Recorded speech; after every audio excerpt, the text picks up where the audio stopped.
right, hello everyone, and peace of Christ to you all again. Let us not to waste time and see the jewelries of Allah and how those Muslims, they always help us to expose their cult. Now, I will start the video from a little bit from the beginning.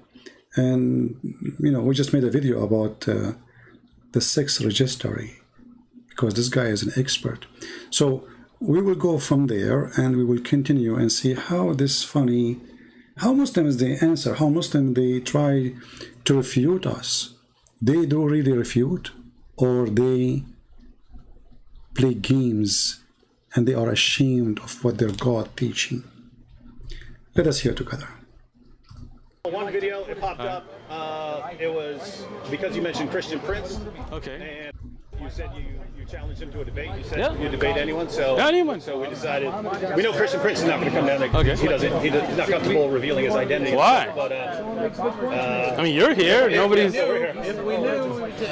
That's a good question for Christian Prince, right? That I mean, you guys are here. Anybody harming you? Anybody attacking you? I don't think that's the. I mean, I don't know. I couldn't speak. Is he like on a sex registry somewhere? Like, is there a problem? Yeah, brother, sex registry. Yeah, you know what happened? I don't know this, brother. I found out that if a man he had sex with someone under the age of 14, he will be in sex registry, or actually even between 14 and 17, and he will go to jail for a long time in USA, brother. And for sure, I will never do such a thing. But your prophet did. You see, this is, you live in America, right? So I want to ask you, do you respect the law of America, or you coward, you will say, ignore it? Which one, as long you are the one who mentions sex registry. Hey, by the way, why Christian Prince, he don't show his face? Is he in sex registry? I mean, why it come to your mind such a thing, unless you are a perverted man like your prophet? This is Department of Justice saying, if a man have sexual relationship, adult man, with someone, even if she is between the age of 14 or 15 or 17, he will go to jail and he will be in the sex registry, and he will be considered as a person who practiced sex trafficking. My friend, this is your prophet, not me. I will never do a thing. I never even have a ticket. Never have a ticket for driving, you coward. I'm a person who served. I joined the army of USA. Who are you? You are a potato, coward. So, because they cannot refute Christian Prince, why Christian Prince don't show himself? Is he in sex registry or something? Expert. You are the expert in sex registry. You know, there is a hadith here. It says that Aisha, she was a child. Not only she was 6 years old playing with her dolls, even it says that even at the age of 14, still she did not have her period.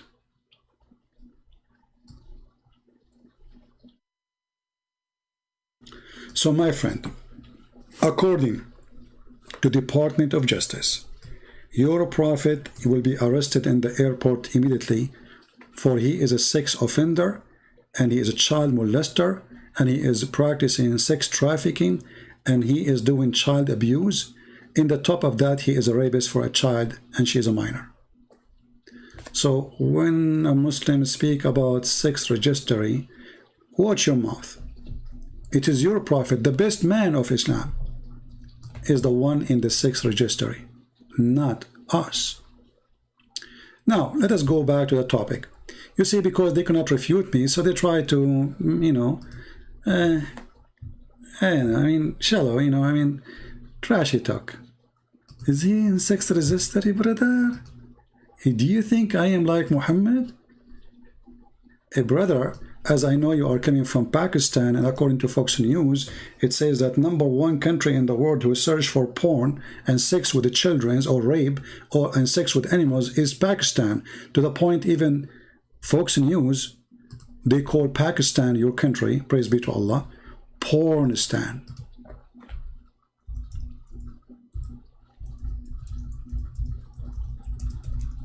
And I don't like to say things without proofs.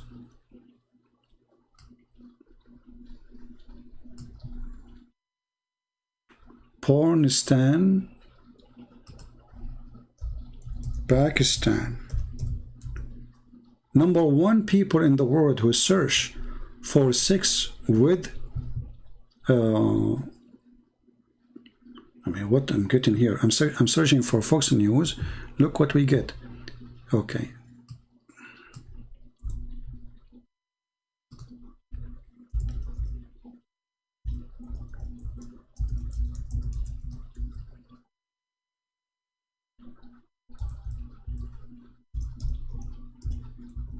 And that explains why you are speaking in such a manner. Here we go. This is Fox News, my friend. It's not me. And Fox News, they get it from Google. And you know, Google, they hate Christianity, my friend. You know that, right? So, number one nation for sex search, call it Pornistan. And what they search for? I mean, you can read the article yourself. Sex with the children, rape, sex with animals, sex with donkey. I don't know what to say. I'm really, I don't know. I'm really worried about you.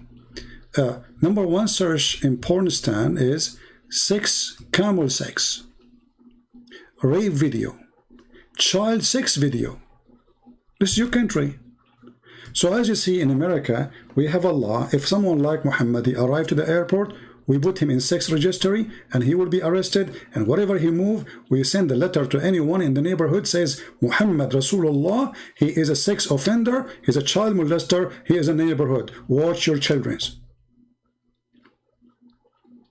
And if he rape a child, he will stay in jail forever. And mostly actually he will not get out, because even the criminals, they will not let him live. So this is the situation of your prophet, the prophet who have sex with children. So why are you trying to insult me, my friend? Shame on you.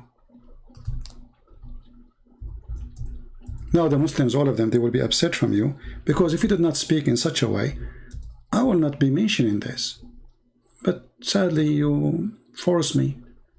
The prophet, he married me at the age of 6.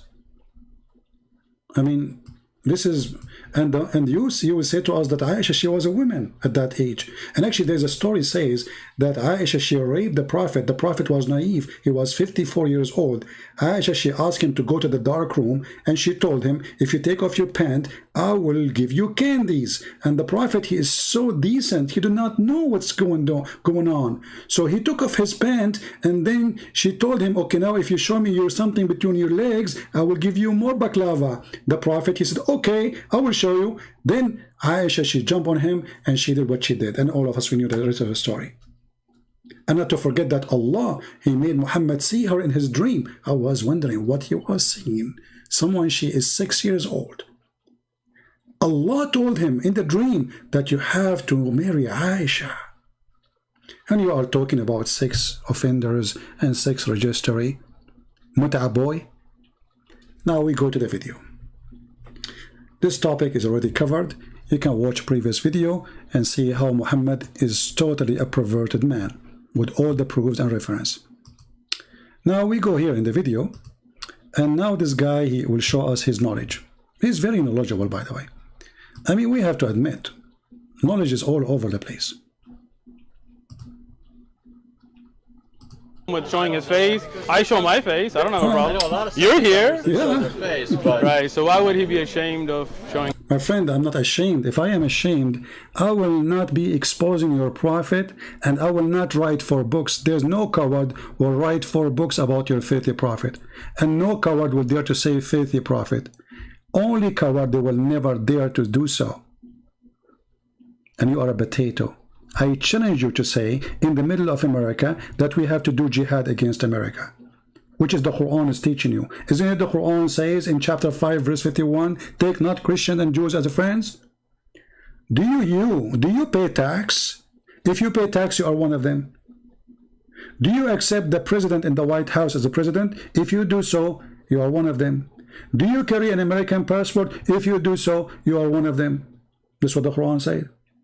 But you are a potato and you are a coward and you are ashamed of your Quran. This is why you stand there. You don't dare to mention what your Quran teach about not to take the Jews and the Christians. I challenge you in the place next week where you're standing now to shout clearly, the Quran says, take not Christians and Jews as a friends. They are our enemies. We should do jihad against them. Do it if you are a man. Or maybe you are ashamed of your filthy Quran. You are just a little tiny coward who don't dare to preach his book. Actually, I have another challenge for you. Do you dare even to take my book with you to Pakistan? Just take it with you in the airport. Let us see what they will do to you. Take one of my books, Deception of Allah, Quran and Science, Sex and Allah, whatever books you want. Take them with you in the airport and let us see what they will do to you just by carrying my book. You are a potato. And this is why you don't dare to get close to me. So now let us go to the topic.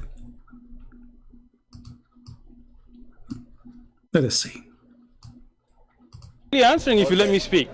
Okay, so you see this? You see this? He's just clarifying the question. Let's be clear what the question is, and then I'll let you talk. Face, eyes, hands, shin, foot, or feet. No. Does he have those attributes, those qualities? And I'm not asking you to describe what those qualities are. Are you done with your question? My question is, does he have multiple attributes? You see why you're not letting me answer, right? Okay, thank you. So can I speak? Okay, so as I listen to you, please listen to me, okay? Allah is one, indivisible, okay? Al-Ahad, He is the one that is one without two, okay?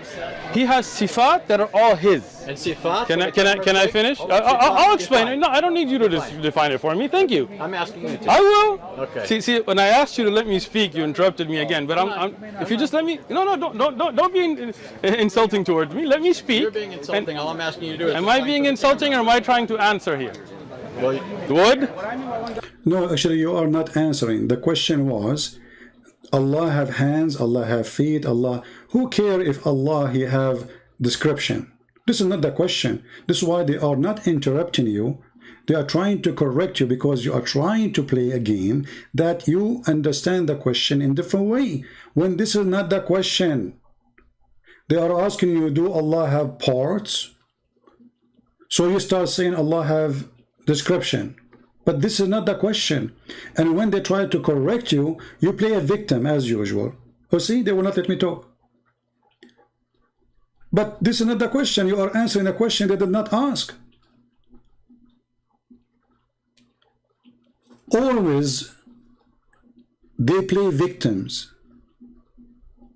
And they avoid the question. Am I trying to answer or am I being I insulted? think he just wanted a lot of. Look, if you want my answer, you have to listen to my answer. Yeah, I'm just explaining what he's saying. A lot of your viewers are going to be familiar with terms that our viewers might not. I'll be familiar explain with. it if he lets me. Yeah. okay. So you need to know. I need you to explain it. When you speak, I'm going to listen. When I speak, you can listen. And then if you would like to get a clarification after I'm... See, again, look at this, right? He doesn't want me to speak. You idiot. I mean, this is a conversation post, people talking. What's wrong with you? You see how right away he started to jump a victim? He's a victim again. He will not let me speak. You cannot talk to him this time. He will not let me speak. See? Look, he will not let me speak. Okay, speak. We've already agreed. Let your audience see this. We've already agreed. That you won't let me speak. You won't tell us what sifat. I will if you listen. Okay. Go ahead. If you need a clarification afterwards, please wait for me to finish and then ask me to clarify. Is that understandable? Can we have a civil discussion here? There we go again. See, civil discussion. Civil discussion, the followers of a perverted prophet who said, if somebody he mentioned his parents or his inheritance from previous time of Islam, tell him and go bite the penis of your father.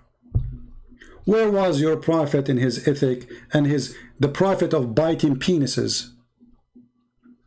At least Anton, he did not say to you, go and bite the penis of your father. He is saying to you, this is not my question, and let me explain to you my question. So you don't want him even to explain the question in order to answer him. You jump to answering the question without even hearing the question. But you know the question. But you play dumb because you don't want to answer it. And I will show that. You just asked Okay. the question I answered. Your own buddy is telling you let him answer, bro. Let him go. Thank you. Thank you. At least you want to hear it. Okay.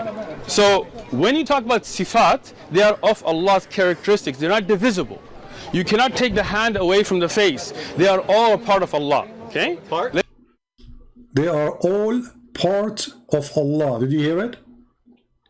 They are all parts of Allah. But that this is mean they are not description. Those are parts. They are physical parts. There's a huge difference between description and physical parts. So now, because they keep pushing him to talk about the part, he fell into the trap. He's a fool. He just mentioned the word trap, word part. And right away they will say to him, did you say part? Yes. Okay. Sifat are characteristics. You understand? For example, this is a gentleman named David, right? Now, this is your face, this is your hand, this is one. If I cut your hand off, it will not exist anymore, right? Because that is now cut off from your body, right? This is you. Understand? Allah has sifat that are not like humans. They're not like us. لَيْسَ كَمِثْلِهِ شَيْءٍ. But He has sifat that He told us about in the Quran and upon the lisan of the Prophet. Now let me explain those words. Allah has characteristics that He has explained in His holy book, the Quran, and upon the tongue of His Prophet Muhammad, peace be upon him. But He is one. He's not divisible. He doesn't become into parts, not Legos. That is not the way it works in Islam. Okay? Now, any terms you didn't understand, No, Anthony? I understood the terms, and I Okay, think just want to be clear. Defining them for the sake of the audience. But Excellent. Here's my question. At one point, you said He has sifat. These are attributes, characteristics, parts of Him. Yep. They're inseparable from Him. Yep. But you referred to them as parts. So do you believe? I did not. You did use. He did not. He did not refer to them as parts. Did you hear it? He did not refer to them as parts. I mean, you idiot. And this is a video recorded by them. You did not refer to them as parts? Shall I play the video again? I did not. Like what? You did not. Of the Prophet. Now let me explain those words. Allah has characteristics that He has explained in His holy book, the Quran. At least you want to hear it. Okay. So when you talk about sifat, they are of Allah's characteristics. They're not divisible. You cannot take the hand away from the face. They are all a part of Allah. Okay? Part? After a few seconds, he will say, I did not say part. I mean, it did not take him, did not even take him like the second day. I mean, this guy is the same as Muhammad. He say Quran in the morning, he forget it afternoon. He's worse. You just said that. Yes. Okay. Sifat are characteristics. You understand? For example, this is a gentleman named David, right? Now, this is your face, this is your hand, this is one. If I cut your hand off, it will not exist anymore, right? Because that is now cut off from your body, right? This is you. Understand? Allah has sifat that are not like humans. They're not like us. لَيْسَ كَمِثْلِهِ شَيْءٍ. But He has sifat that He told us about in the Quran. How he have a description, nothing like anyone, and then you say Allah have a hand. The second you say a hand, Allah is using words we use for us, for our hand. So it is Allah who's making Himself look like us, not us making ourselves look like Allah. When Allah He says He have a face, that means Allah have a back. When Allah He says He have a foot, that means Allah He walk. Because this is what foot does. When Allah He says He have 5 fingers, and then you say, there's nothing like Allah. Who care, my friend? Nothing like me too, and nothing like you. According to science, every single one of us is an individual, but doesn't make us gods. If nothing like me doesn't make me God. According to science, even identical twins are not the same exactly. Even every flicker of snow, there's none is the same as other one. You see how much snow we have? Not a single one is the same as other one. Does that mean snow is God? So stop saying nothing like Allah. We got that one. But they cannot explain to us how Allah have a body parts. And now he will deny that he said parts. and upon the lisan of the Prophet. Now let me explain those words. Allah has characteristics that He has explained in His holy book, the Quran, and upon the tongue of His Prophet Muhammad, peace be upon him. But He is one. He's not divisible. He doesn't become into parts, not Legos. That is not the way it works in Islam. Okay? Now, any terms you didn't understand? Okay, Allah is one. So how the Quran says, Allah He say in the Quran, if we like to have a partner as a wife or to have a son, we will take it from us. I challenge this Abdul, who he claimed he can answer, and by the way, he never answered anything. This coward, he avoided me totally. He made a video saying he want to challenge me to debate me because the Muslim keep harassing him, saying, hey, can you stop this guy? He is making a lot of Muslims leave Islam. So look at this. This is the Quran. Allah is talking, not Abdul in America, who do not know how to say his prophet name correctly. Have we intended to take a pastime, a wife, or a son, etc., we could surely have taken it from us. Okay.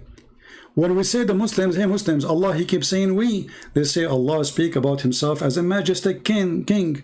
But you know what? When you say that, that will even make it more funny. Because when a king, he say we, he speak about the authority which is given to him by the crowd, the ministers, the generals, etc. So we. Allah was given authority by who? Secondly, if it's not fit for Allah to say I, it's better for Him to say we. Obviously, Allah is in favor to be more than one. He is jealous. He wish, but He cannot make it. In the same time now, if Allah, He keeps saying we, and now He is saying us, but He's talking about having 6 partners, and then us is who? If Allah want to take a wife and you say to us mean Allah, that's mean Allah is going to marry Himself. And then He is going to do boom boom with Himself, and then He will deliver a baby. Because the verse is so clear. It's talking about taking lahu. Lahu in the Arabic language mean a woman. The translation here says take a pastime. So lahu in Arabic means fun, by the way, fun. Like when you have fun. So the Arab, the Islam insult women and they call them fun. So if we want to take a fun, which means a woman, this is why the translation is saying between two bracket, i.e. wife, so he can have a son, we surely have taken it from us. And then here you notice the translator, he says taking it. Did you notice it? Taking it, not taking her.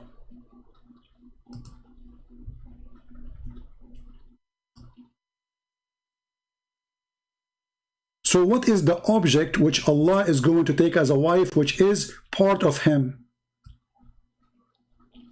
Because remember, He just said that Allah is one.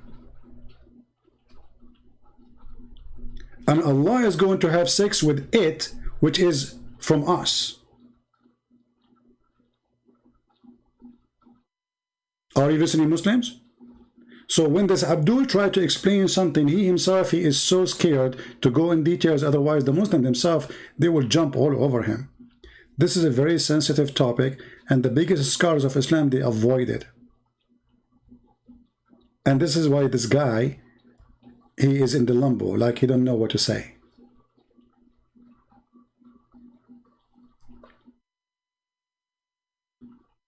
Someone saying what if it's a man. No, it cannot be a man, because here the word, the pastime translated is the word lahu, which is a woman. And here we ask a question, is Allah is a male or female? Obviously Allah is a male by gender too. The Quran keeps saying it is He, and now Allah is speaking about taking a woman as a partner. Do you see it? So when those Muslims, they try to prevent us from making a question clear, they are trying to prevent themselves from making a mistake. Because the more you make it clear, the more it's going to be embarrassing.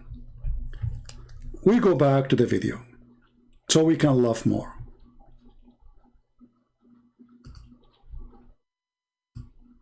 Continue, Abdul. You are the expert. Anthony? I understood the terms, and I Okay, thank just you want to for be clear. defining them for the sake of the audience. But Excellent. Here's my question. At one point you said he has sifat. These are attributes, characteristics, parts of him. Yep. They're inseparable from him. Yep. But you referred to them as parts. So do you believe I did not. You did use the term part. I said said they're sifat. a part. I'll let They're, you. they're a but part I'll- of him. Okay. So you let's- did use that term. Sure, we will say sifat. So you That's the would word. grant that at least in that sense. See, now he noticed that he said something he should not say. This is why he's trying to say, I did not say that. I did not say part. And then he said, no, you said that. And I remember, okay, it's in the video. Yeah, I said they are part, but this is a description. You said part. Description is not part. If you describe a person that he is tall, that will not make the word tall a part. It's not. If you say someone is ugly, that does not make the word ugly part of the person. That is description. There's a huge difference between description and the word part. And he used both. Potato. That Allah is not absolutely one. You don't mean he's absolutely one in the sense that he has no attributes.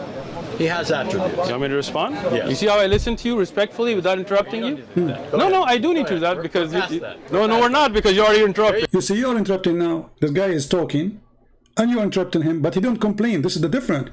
When he interrupt Anthony Roger, he don't say you're interrupting me. I mean, the guy is still talking. You jumped. And then if you are talking and he jump, you say, see, he's interrupting me. Just to make yourself look better. But the guy is, you just explained, and now it's his turn to talk. The second he starts talking, says, you are interrupting me. There you go again. So the sifat of look at this. Look at this. Your own friend is telling you be quiet, man. He's Listen. begging you to hurry up. No, he's not. He's telling you to be quiet. Abdul, they are laughing at you, both of them. The other guy is saying to him, let this idiot talk so we can laugh more. Let him make mistake. Actually, I advise all the Christians to let those people talk, because the more they talk, the more they do poo-poo like their prophet. If you don't let him talk, he will not make too much poo-poo. Let him talk. As you see, you let him speak for 30 seconds, he made big poo-poo. He says Allah have parts. So why you don't wait more? I support you, man.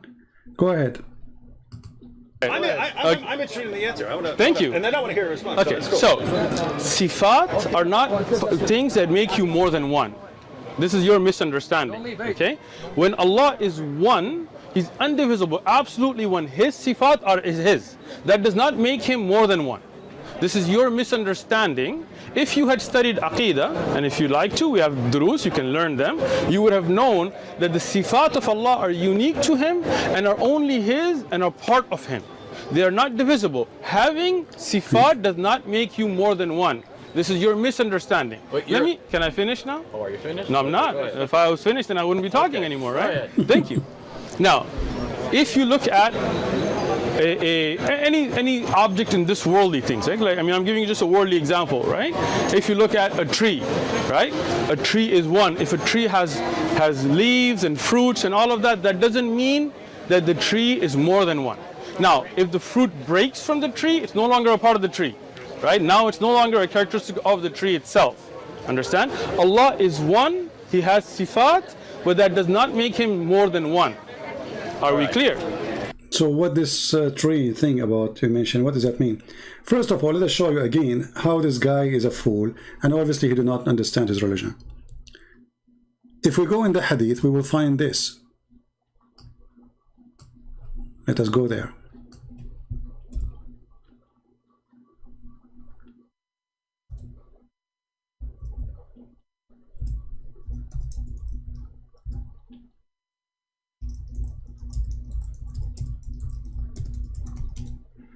Allah will come in the judgment day in a shape other than the one which the Muslim they saw first time.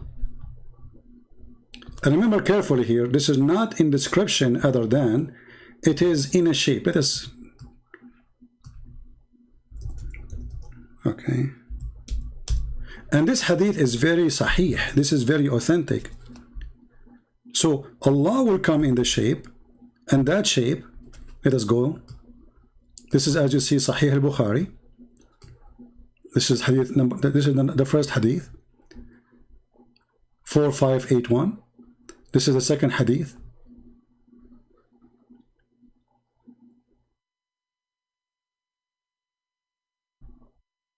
6573. And this is the third hadith, and we stop here. This is Sahih al-Bukhari, very authentic, very correct. So he can't play the game of weak and strong, as usual. Here it says that Allah will come in a shape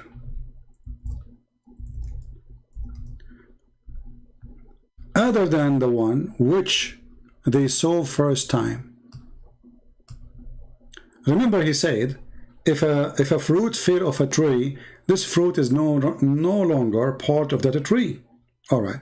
So now Allah, he come to them in a new shape other than the one which they saw first time. Question to this Abdul, which he will never answer. What happened to the first shape? Any Muslim can answer us? The Almighty will come to them in a shape other than the one which they saw first time. And Muslim, did you see Allah first time? That is a question which they cannot answer to. And he will say, I am your Lord. And they will say, you are not our Lord. Here, that's mean that not only Allah shape change, even Allah description change, to the point Muslims could not recognize him. So even the description of Allah is not eternal, is not fixed, it's flexible. And this is proven in front of you. Allah is not a fixed person. Allah is not one thing and he is the same thing forever.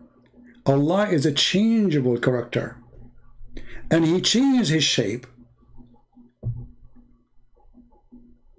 to the point the Muslims, they will think he is Shaitan. Read carefully. And then it says, they will say to him, you are not our Lord. In different hadith it says, and we seek refuge by Allah from you. We seek refuge by Allah from you. My friend, somebody wanna call me, it's okay. You stop posting in the chat, he will call me as a kid. Here we go, look, they're the guys who claim to be Sheikh, they don't dare to call me. This kid, he wanna call me? Potatoes. He will call me, he will say to me, Christian Prince, you're a liar. We got it. So stop posting, this guy wanna call you, they are a bunch of kids. Bring your Sheikh, let him call me, and then I will take him. Bring me someone with long beard, so I can, you know, clean my shoes with it. Or bring the shape of Allah. We are looking for his shape. So the Muslims, when they see Allah, and Allah come to them, let us see different hadith. And Allah come to them, the Muslim, they will deny that this is Allah. Why? Because obviously he looked like the devil. To the point they say to him, we seek refuge by Allah from thee. Ask yourself, what is the reason for them to say, we seek refuge by Allah from thee? What happened to the shape of Allah? What the Muslims don't like about this shape, to the point they think that he is the devil himself. Or what Allah he did, he changed his shape. This is the same God. His name is Allah, Allah, the moon God. Now he's playing a game, hide and seek. He go to his bedroom, he changed his shape, and now it's Halloween day. He come to the Muslim, he says, it's me. The Muslim, they will say to him, you idiot, you think you can fool us? We seek refuge with Allah from you. Which means the Muslims, they accuse their God to be the devil just because he changed his shape. So when this coward, he says, lying, that Allah have description and nothing like Allah. Well, if nothing like Allah, already we have two Allah, because we have two descriptions and obviously they are the opposite of each other. To the point that the second description or the second shape is so far from how Allah he looked like, to the point the Muslims, they believe that he is the devil and they seek refuge by Allah from Allah. So maybe Allah in this here story, he come with the two horns in his head. Maybe he have sharp teeth.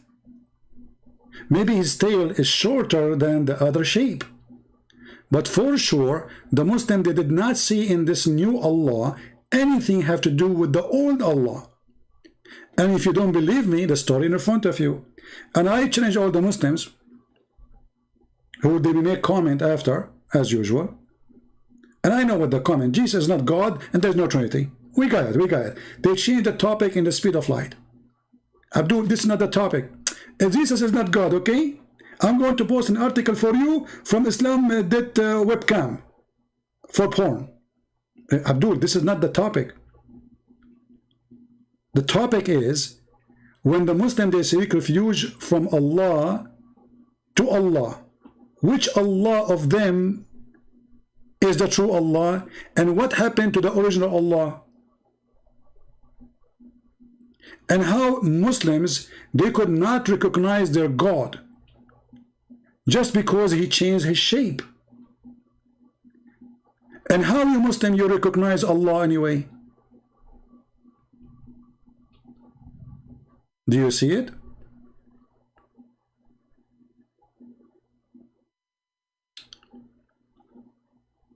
So those potatoes, when they claim that they have answer and they want to describe for you that Allah is one, they always fail. The Quran says if Allah want to take a partner, he is going to F himself. This is what they are saying, but doesn't make sense. There's no way that Allah he can have F himself because his penis is in the front and there's no way it's going to reach all the way back. And the verse in the Quran is so clear that Allah, he will take a partner and she is a female. And the Quran confirm all over that it is he. It is he. The Quran never say it is she. The Quran always describe Allah, it is he. And actually, you can go right now and check the Quran. You will find tons of verses saying it is he, it is he, it is he. And now Allah talking about his sexual agenda. If you would like to have a wife, he did not say if I like to have a husband. If I like to have a wife so I can have a child, then I will take it from one of us. That means the wife, she must be a goat. Because if it is a woman, or she is a woman, sorry, you know, my English is not my first language, but as I understand the grammar, when you say it, that make it an object, not a human. It doesn't say here if I want to take her, you see, a wife. Take it. From who? From us. So it is one of Allah kind. Do you see it? And remember, the Muslim, they will say to you, is using false translation. This is your translation. And this is your website.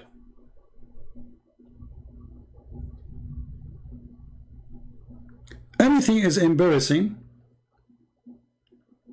they will go behind the curve and they will say we did not hear it, we did not see it, and then they will say to you it's weak, this is Quran. And the hadith we showed you about Allah changing his shape, this is Sahih al-Bukhari, and this hadith reported many times, which not only means it's authentic, it is mutawatir to the top level, repeatedly mentioned by Muhammadan.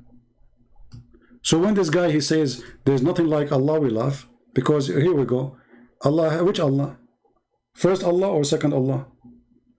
Allah with the good shape or Allah with the bad shape?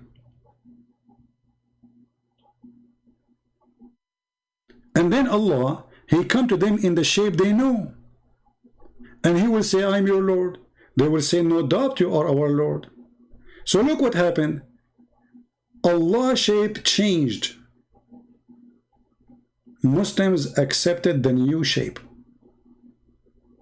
Did you see it? So when the guy, he said that we have description for Allah mentioned in the Quran and in the Hadith, and then Allah, he come in a shape which they don't recognize.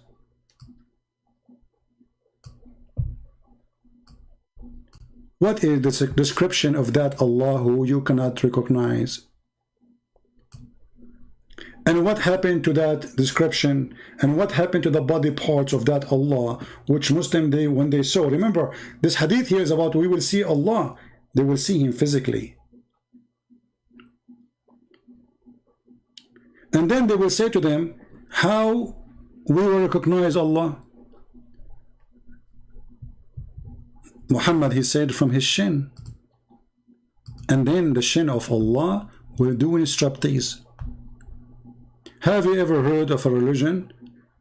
They will recognize their God by his shin. Shin. I'm really curious to know how that can happen. Shin. Interesting. Do you know any sign which you can recognize him? And remember here again, it says him, not her. Allah is a male. And yet they say to us, nothing like Allah. Well, I'm a male too. Muhammad is not. They will say, the shin, and then Allah will uncover his shin. Do you see it? So, if we ask this guy, when Allah he come in the first time, how come the Muslim they could not recognize his shin? That this is the true shin of Allah. Obviously Allah he changed how his shin looked like. And remember, the whole hadith here speak about seeing Allah, the same as you see the moon and the sun. We said, oh Allah, apostle, shall we see our Lord in the day of resurrection? He said, do you have difficulty in seeing the sun and the moon when the sky is clear? We said no. He said, so you have no difficulty in seeing your Lord. So we are talking about Allah as we talk, seeing Allah, as we see the moon, which is physical object, and the sun, which is physical object. And then we speak about Allah's shape. And Allah, he have two shapes at least. And then how we recognize Allah? Allah will uncover his shin, strap to his time. So when this guy, he avoid the question going left and right, keep saying Allah is one. And Allah is one what? Is it one shape or two shape? Is the first shape is the same as the second shape? Is Allah a transformer? Or Allah, he come in a new shape, which means he killed the first shape or he take it off? Those questions Muslims, they cannot answer. He never revealed his shin. I mean, isn't it you funny, Muhammad Said? You are a guy who speak about me in the chat when I am not here. You say, Christian Prince, if you ask him what his sect, he will not answer. I don't have a sect, you idiot. Anyway, go, I answered you. You say that Christian Prince, if you ask him about the Bible, he have no answer. Call me, let us laugh. And now you are saying that he never revealed his shin. So how do you know this is his shin, you idiot?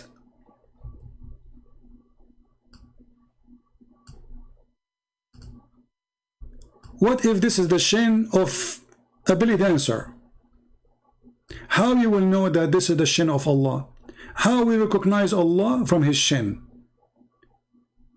But Allah never revealed his shin, so how you know this is his shin? I mean, even their answers is very weird.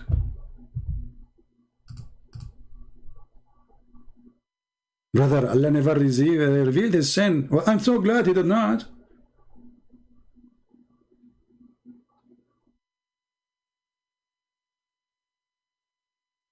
This shape is a metaphor. What metaphor? He changed his shape and they say to him, get lost, you are not Allah.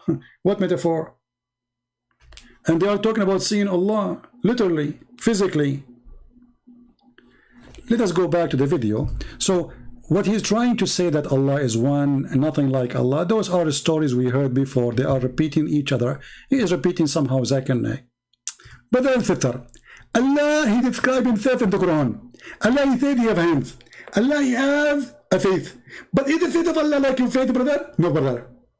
How Allah look like? I don't know. Allah alam. What kind of religion this religion is? So when you talk about Allah have description, and the second we ask you, okay, give a description of Allah, you say I don't know. So how Allah have a description? How the face of Allah look like? You don't know. How the shin of Allah look like? You don't know. How the hands of Allah look like? You don't know. So where is the description?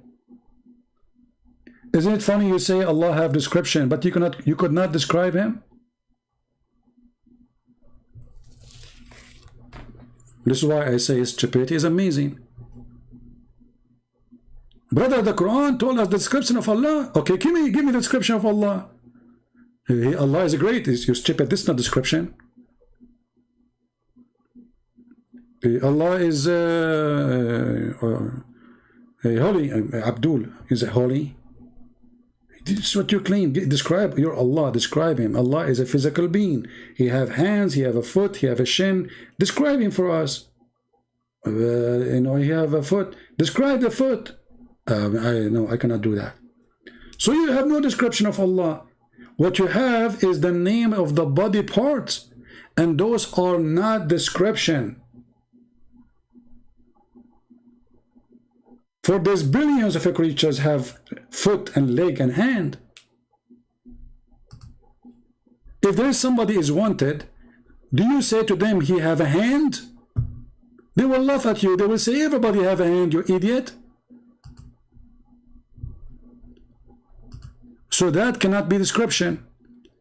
If I say to you describe Allah, you say is one. Well, every individual is one anyway. I am one too. And I am not 4 or 5. But where is the description of Allah still?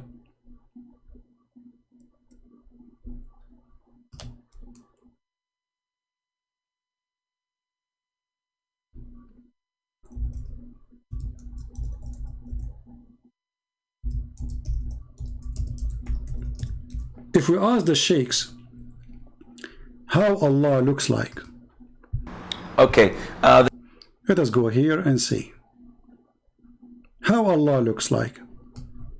Then you will see here, people who have more knowledge, they go straight to the answer. But every one of them still is scared to give us a full answer. Your best knowledge from the Quran.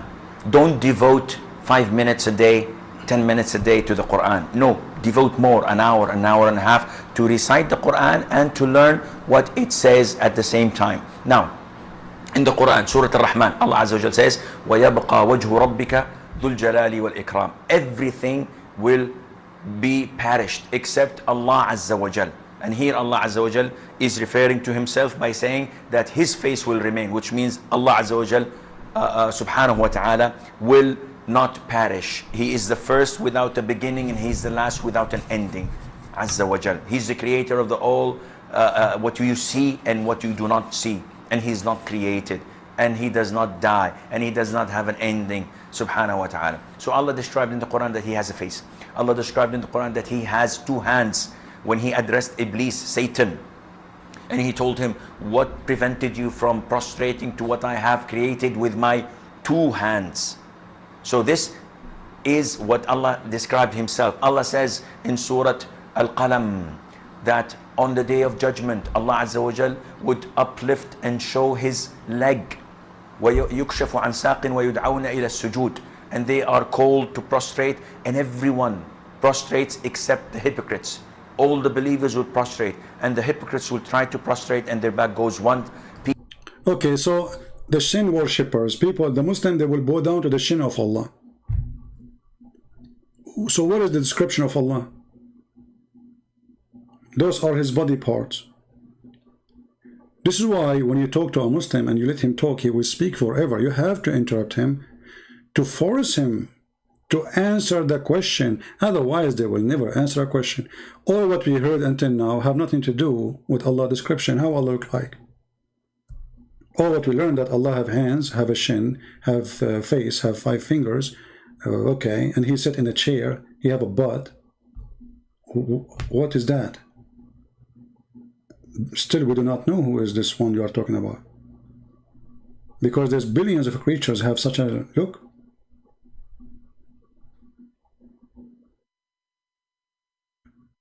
A monkey have 5 fingers. He have legs. He have a face. You have a shin. This cannot be a description of God. This is a God. He mentioned his body parts. But here you ask yourself, you see the Muslim, they rejected Jesus, for he come in the flesh of a man. He have a look of a man. He have hand. He have a shin. He have a foot. He have a face. Okay, they say to you, well, how God can be like that? But then we find that Allah is the same. And not only Allah is the same. Actually, according to Muhammad, Allah, he looked exactly like the Messiah. If we go here, you will see Muhammad is worried that the Muslims are going to think that the false Messiah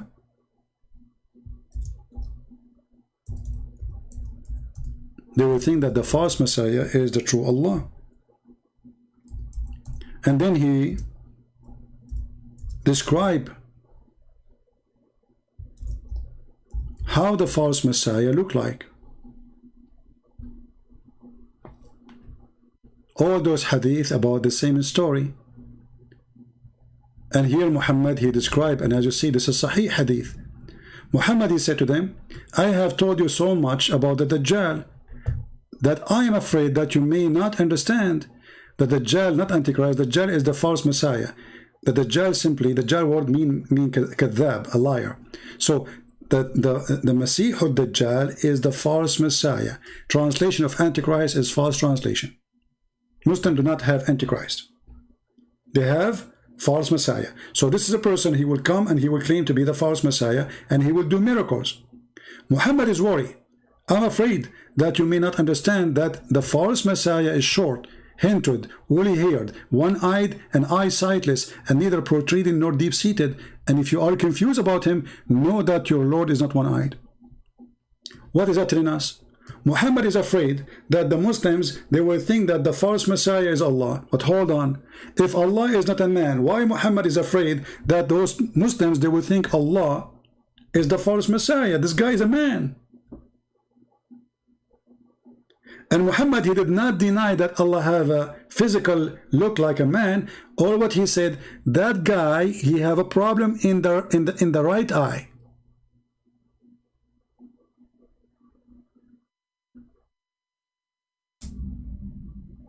This is the only difference between Allah and the false Messiah. The rest is the same. So when those liars, they say to us nothing like Allah, look, this is your prophet, and is that a weak hadith? No. Bingo. So what is the only difference between the false Messiah and Allah? Look, one eye. The rest is the same. Are you going to say to me, I am fabricating the meaning? It's in front of you. Muhammad saying, you need to know, I'm afraid. I'm afraid what? You might not understand. I mean, look at this stupid prophet. He told them too much about the false Messiah. Okay, after too much, still you need to tell more. And you are worried more. That they will not understand and they will think that Allah is the Messiah. This hadith, to be accurate, it should say, you should know that the true Messiah looked like this and the false Messiah looked like that. Correct, guys? Because remember, this person is coming to claim to be the Messiah. So why Muhammad is worried about the Muslim thinking that this is Allah, unless the Messiah is, the true Messiah is the true God? This hadith obviously saying that the true Messiah is the true God and the false Messiah is a false God. So be careful, the true God look like the true Messiah and the true Messiah don't have a problem with his right eye.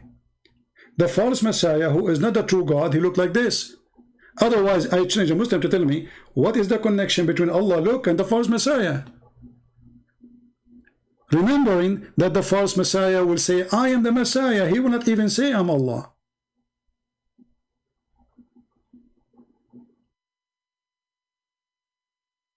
So when those guys, they try to avoid the question and they say to you, they can explain it, we laugh.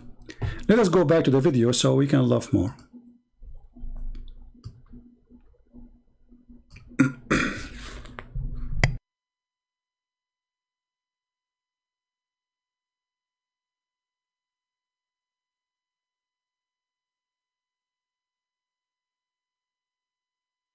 We're clear on the fact that you're saying he's one in some sense. No, I didn't say that. I do not agree that he's one in every sense. If you are saying he has actual attributes, you use the analogy of a tree.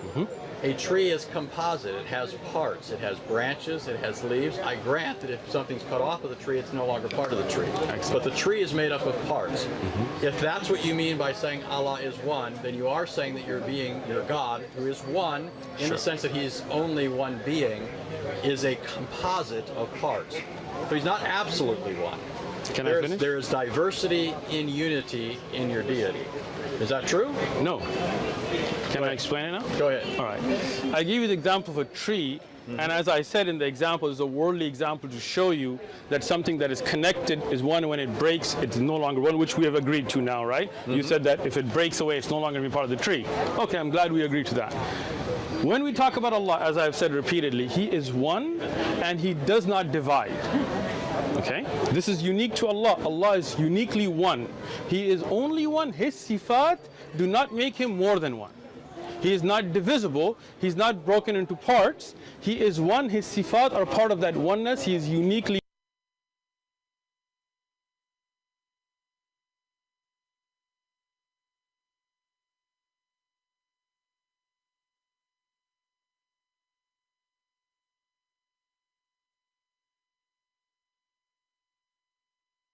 one.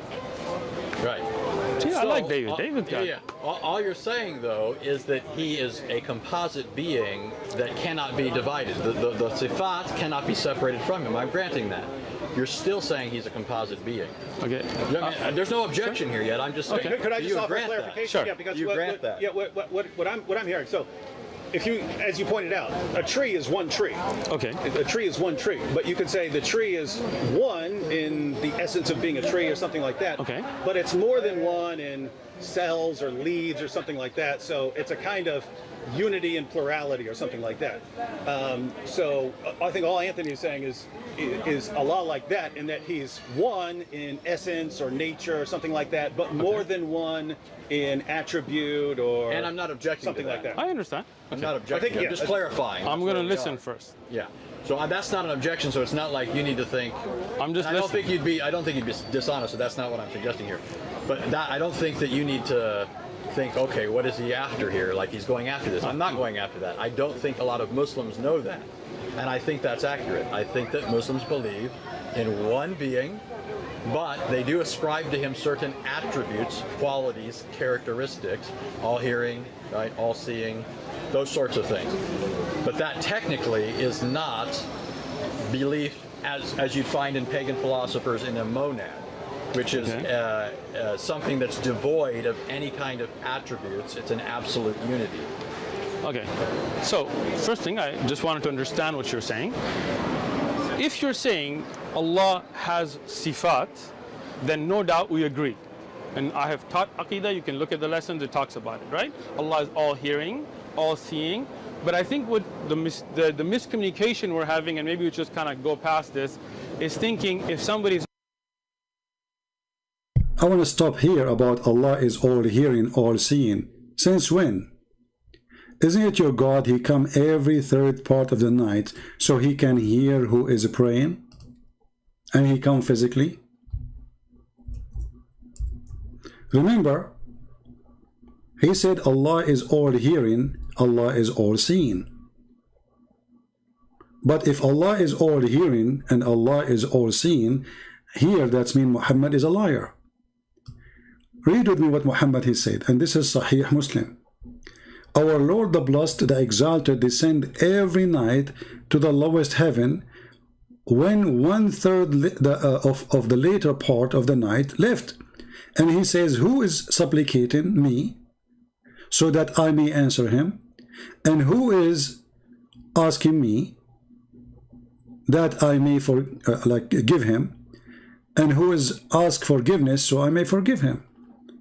If Allah is all hearing, as this Abdul was trying to fraud an answer, to fabricate an answer, then why Allah, the poor Allah, have to come every third part of the night asking the same question? Who is asking me? Who is praying for him? Who's praying for me? Who is asking me for forgiveness? If Allah is all hearing, Allah, he can hear whatever his location is. Allah, he leave his throne or his chair, which is carried by 8 goats, which additional proof that he is physical. And even many books says that the goats or the angels could not carry Allah because he's so heavy. So Allah, he helped them when they carry him, which is very funny.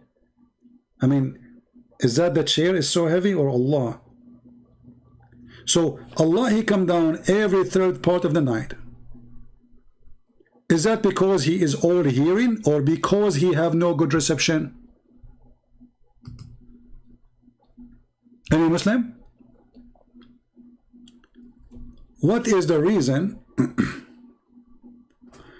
Okay, Sam, just please wait, my friend, because we need to finish getting busted. I will take you later. Forgive me, please. If Allah is all hearing, you guys, I am all hearing. And then you talk to me, I say, huh? What are you saying? Huh? Okay, you are too far, let me go down.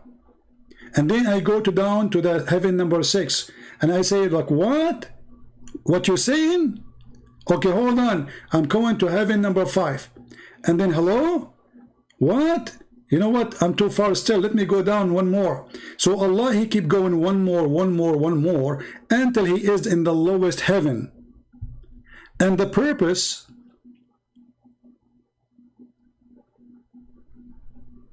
to hear you.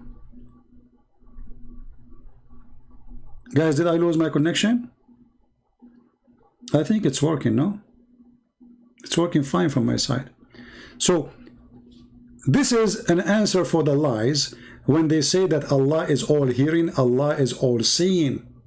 For obviously Allah, he don't hear, and Allah, he do not know, and Allah, he don't see. And if I'm wrong, refute your prophet. And remember, this is Sahih Hadith.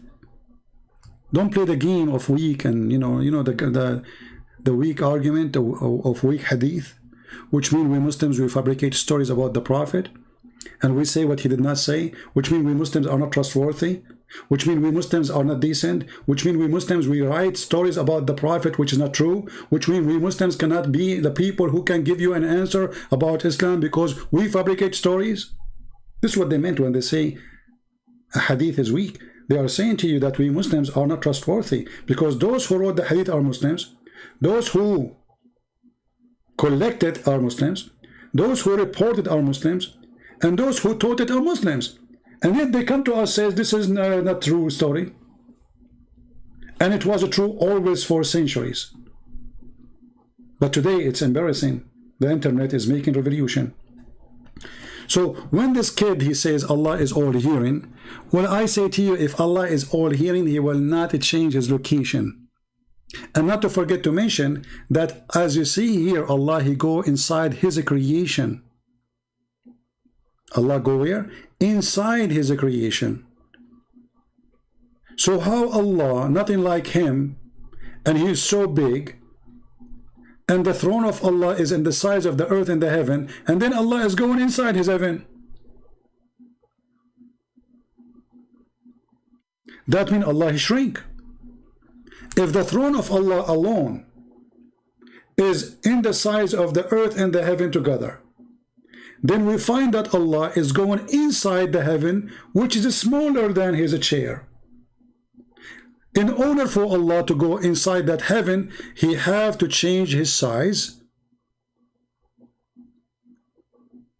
and he shrink himself.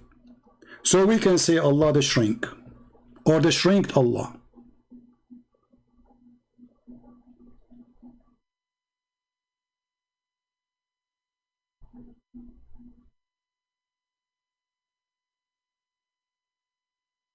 That is the truth.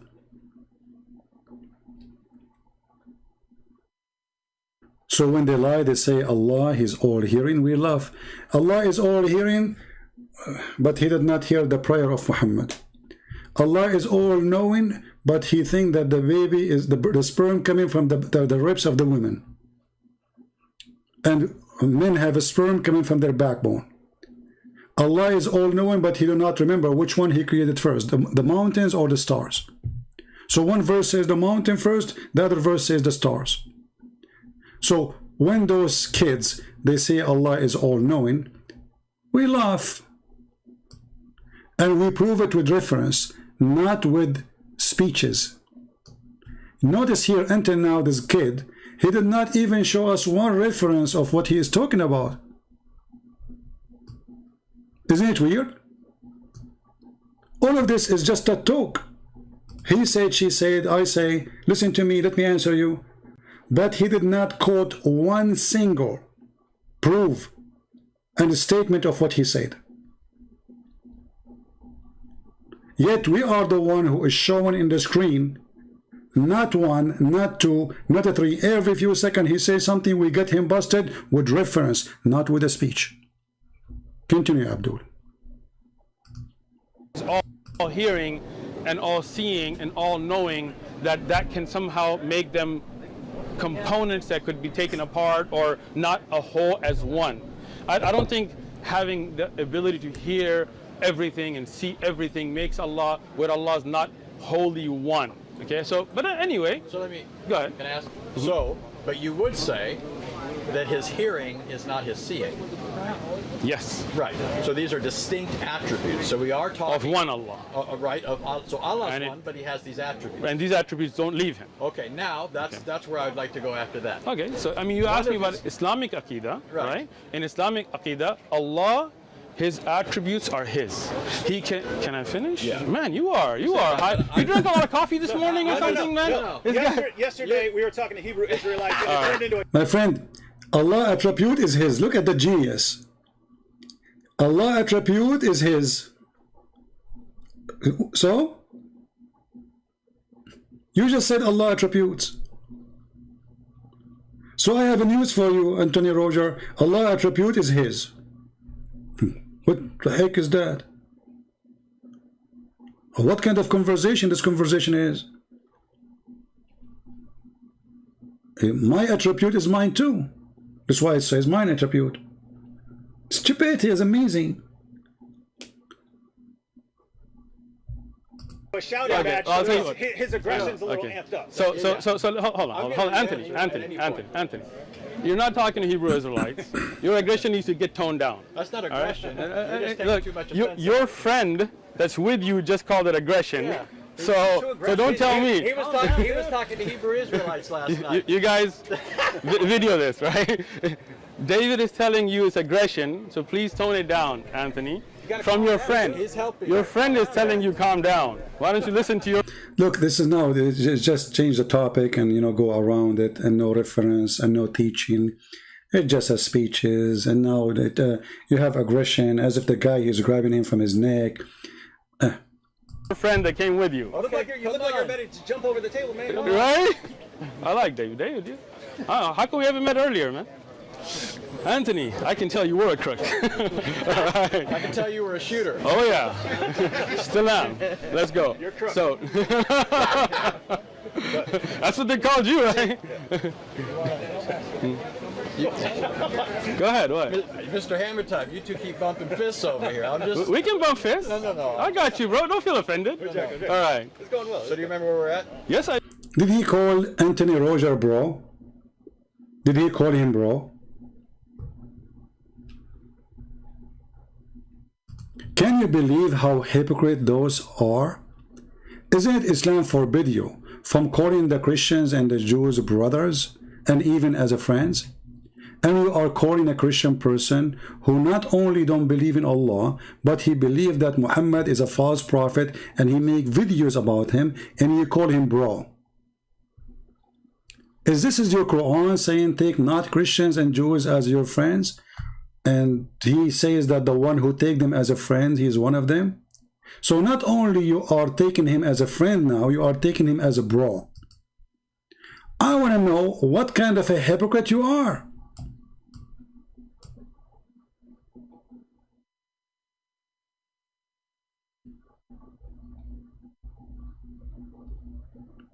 I mean, I don't know how to answer you, man. I mean, every few seconds you say something, you make poo-poo. How I'm going to finish this video? You are calling Anthony Roger, bro.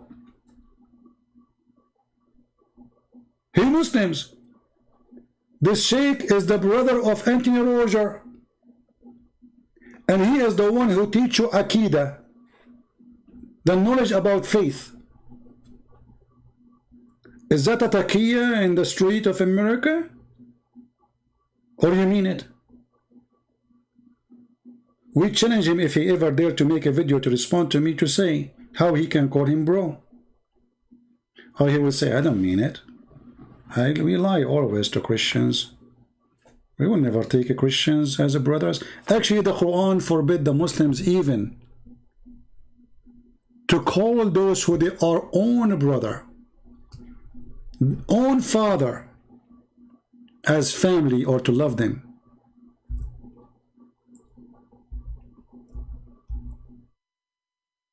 The Quran says you will not find one, just one, in chapter 58, verse number 22. From those who love Allah, or those who believe in Allah. Make a friendship with those who oppose Allah and His Messenger, even though they are their own father or sons or brothers. Do you see it?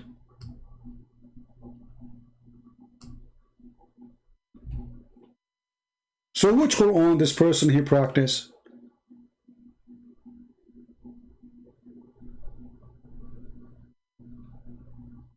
Oh, I am in America now, and I have to act like a hippie, and I claim that we are people who believe in peace, and you are my brother. But as you see, this is totally against the Quran. So how somebody is defending the Quran, he don't want to follow the Quran, and he called Anthony Roger, who made tons of videos against Islam, bro. Hey, bro. What a hypocrite. Let us continue. It's already 1 o'clock here, but we will continue. It's okay to finish it. I didn't know I was going to finish when then.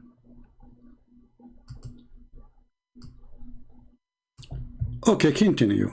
Bro. Bro. Okay. You guys video this, right? David is telling you it's aggression, so please tone it down, Anthony. From your friend. He's helping. Your friend is telling you calm down. Why don't you listen to your friend that came with you? You look like you're ready to jump over the table, man. Right? I like David. David, yeah. How come we haven't met earlier, man? Anthony, I can tell you were a crook. I can tell you were a shooter. Oh yeah, still am. Let's go. You're crook. So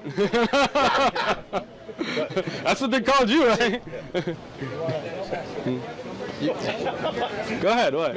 Mr. Hammer Time, you two keep bumping fists over here. I'm just. We can bump fists. No. I got you, bro. Don't feel offended. Good job. All right. It's going well. So do you remember where we're at? Yes, I do. Okay. Don't worry. Okay. So the understanding that you are bringing is not where I'm at, but we're going to put that to a side and just go to. Let me finish again, man. This guy. I, my finger up. I got saying, you. what Okay. understanding? Let me give it to you.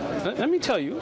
Let me speak, and you'll know what I mean. Okay. When you say something is one, and you say they're compartmentalized, they're taken of parts, right? It comes to an understanding, something that becomes like Legos, right? Something that can come apart and put back together, right? Allah is one. His characteristics are with Him, always been with Him, always will be with Him. He can reveal, oh, you're smiling already, look at that, right? He can reveal a part of His kalam, for example, the Quran, but the Quran is always with Him. Do you understand? Now look, he just mentioned the word kalam. Take a note. He just said the word kalam. Muslims, take a note. Like, if you take what's written, that is not the part of the kalam. That can be burnt, that can be written. Somebody could eat it, somebody could do something weird, right? But the kalam of Allah is always with Him. Always will be, not created. Okay? None of Allah's sifat are makhluk. You know what makhluk is? Creation. Yes. Creation. Hold on. He just said the Quran is not created. Is the Quran from the sifat of Allah? Look at this stupid idiot. He just put himself in the trap. You see, until now they did not mention the word Quran. He is the one who put it there. He just said that the description of Allah is not created. And then he mentioned that the Quran, the Kalam of Allah, the word of Allah, is not created. Okay, hold on. So, if the Quran never been created, that means the Quran was exist by itself.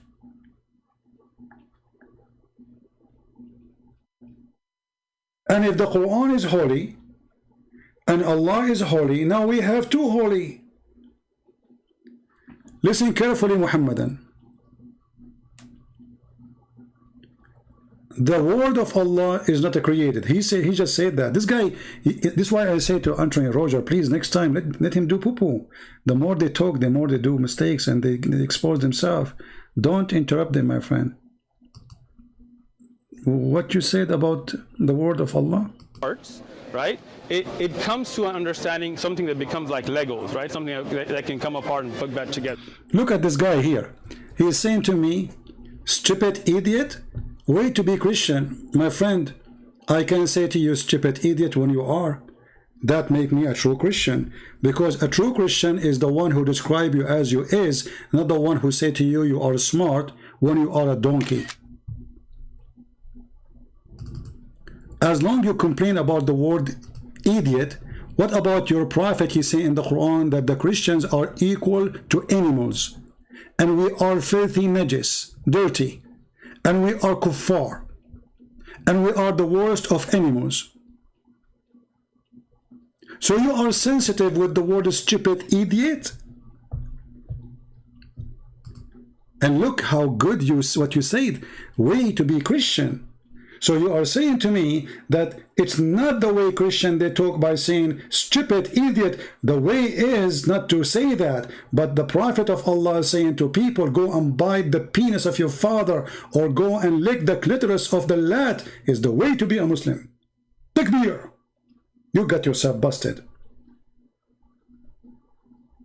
You are saying from your own statement that the Christians should be high in moral and the way they speak because they are following Jesus. But if we follow Muhammad, we say to the person in front of us, go and bite the penis of your father.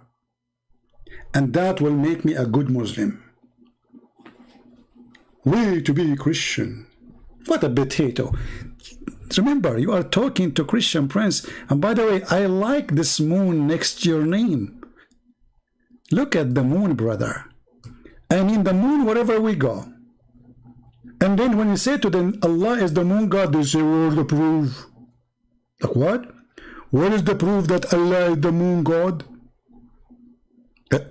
What is this hat in the top of your head? It's the moon. What kind of moon? The crescent moon. And why you put it in the top of your head? It's a decoration.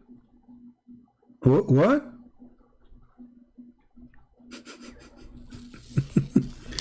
And this is what I mean when I say stupidity is amazing. They get offended so easy, brother. They are very sensitive. But calling the Hindus, infidels, the Christians, the Jews, filthy, kuffar, najis, it's okay. But say stupid idiot, they get so upset. Disgusting you are. Continue, Abdul. Right? Allah is one. His characteristics are with him, always been with him, always will be with him. He can reveal, oh, you're smiling already, look at that, right? He can reveal a part of his kalam, for example, the Quran, but the Quran is always with him. You understand? Like, if you take what's written, that is not the part of the kalam. That can be burnt, that can be written. Somebody could eat it, somebody could do something weird, right? But the kalam of Allah is always with him. Always will be, not created. Okay? None of Allah's sifat are makhluk. You know what makhluk is? The Quran is always with him, but never created. So Allah and the Quran are friends. They are two individuals. Allah is not created, the Quran is not created. The Quran was always with Allah. But that means that Allah was always with the Quran. And they are equal. Because you just said that the source of the Quran is not from Allah, for it is not Allah who created the word. So Allah is using a word is made by somebody, or as long as you are saying it's not created, that means the Quran is individual who is God, he is divine, he is exist, have no beginning, have no end, and he is exist always with Allah. Have you ever heard of a stupid religion like this? If the Quran, the funny they say the Quran is the word of Allah. How do you say it is the word of Allah if Allah did not create the word of Allah? I mean, who is the stupid here? Or maybe you Muslims, you believe in the belief of the Christians, that in the beginning it was the word, and the word was with God, and the word is the God. Ah, that makes sense now. So the word was with Allah, but the word in Islam is not Allah. So in Christianity it makes sense, because God and his word is one. Here, Allah and his word are not one, and the word of Allah is not coming from Allah. So it's coming from where? eBay? Ibu? Imumu? Any Muslim can tell us where the Quran is coming from? Because remember, it's not created. That means there's no beginning. The same exactly as Allah. I remember the Muslim, they say to us, Allah, he don't share his description with any, but he just did. Because Quran is not created.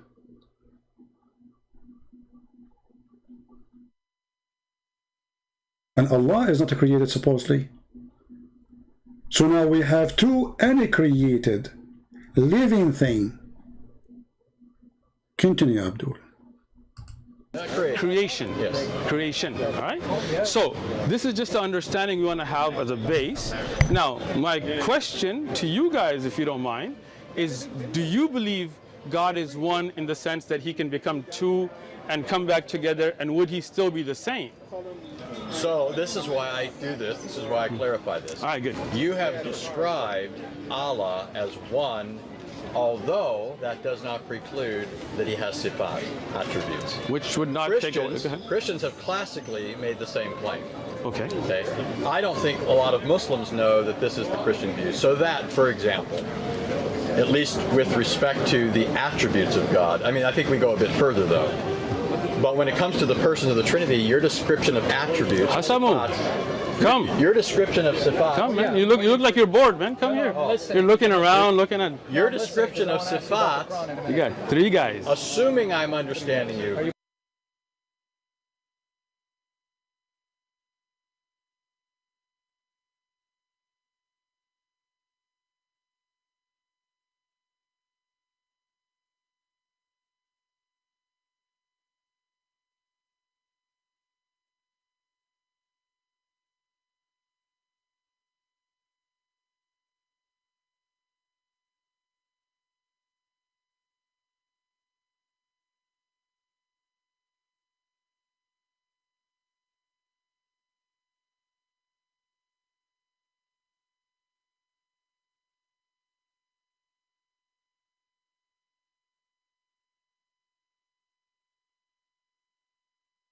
Correctly, and I'm granting there's a possibility there's a... I'm sorry, what? Yeah, I know, he's playing for the camera. There's not three of you here?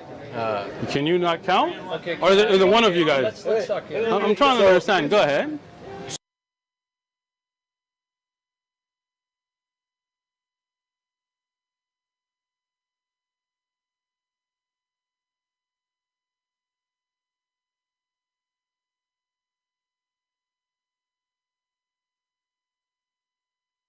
So when Christians speak of God as triune, okay, we don't think of the persons as divisible. Okay. There's a hypostatic distinction. Now, if you're familiar with Islamic kalam, you know that when Muslims classically have spoken of Allah's attributes, they've referred to them as hypostasis. They've given them hypostatic status.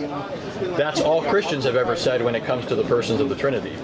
So that for Christians, the persons of the Trinity are not divisible. We don't believe in multiple gods. We're not polytheists. Okay. We believe that all persons of the Trinity co-inhere in the one divine essence, just like you would say that multiple attributes co-inhere in one being.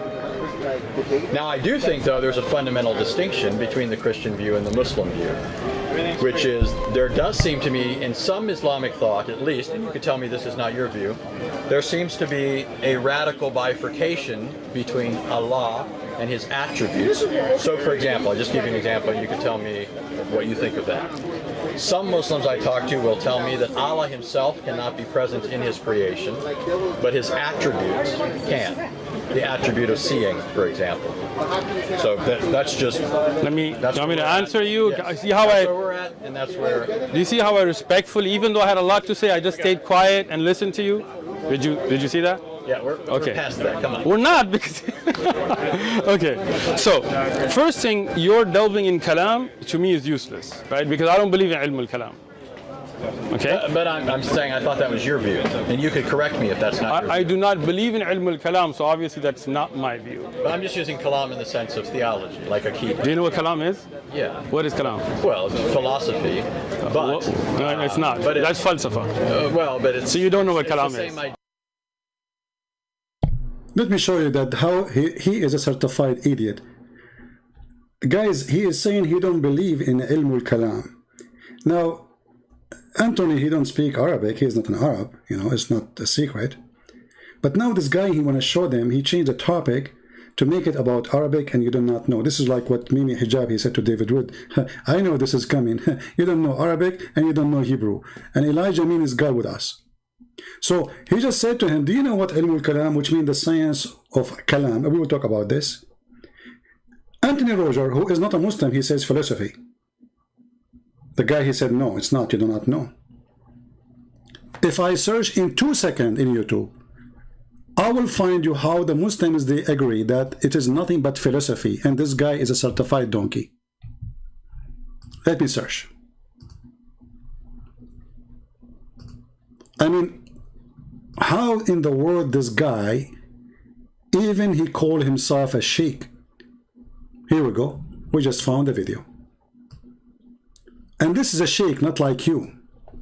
This is a very well-known sheikh in Saudi Arabia. His name is Salim al-Tawil. They ask him, what about al-kalam, ilm al-kalam? What he said. علم الكلام اللي حكم فيه البخاري بأن يجلد الذي يشتغل بعلم الكلام ويترك ايش الكتاب والسنة. علم الكلام مقدمات فلسفية. Did you hear it? Even in Arabic he says falsafa, falsafiyya. Did you hear it? He said it's nothing but philosophy. When Anthony Roger, he said to him it's philosophy, he laughed at him. He says, no, it's not. You do not know.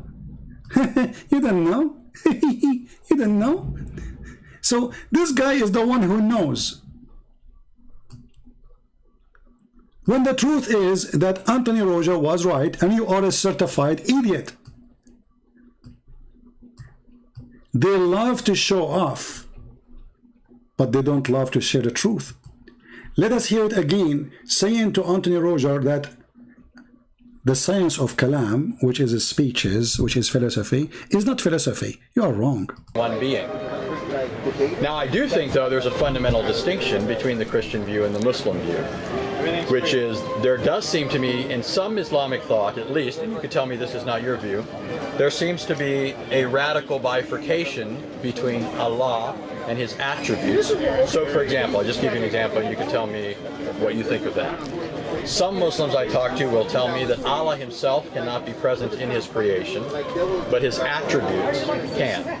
The attribute of seeing, for example.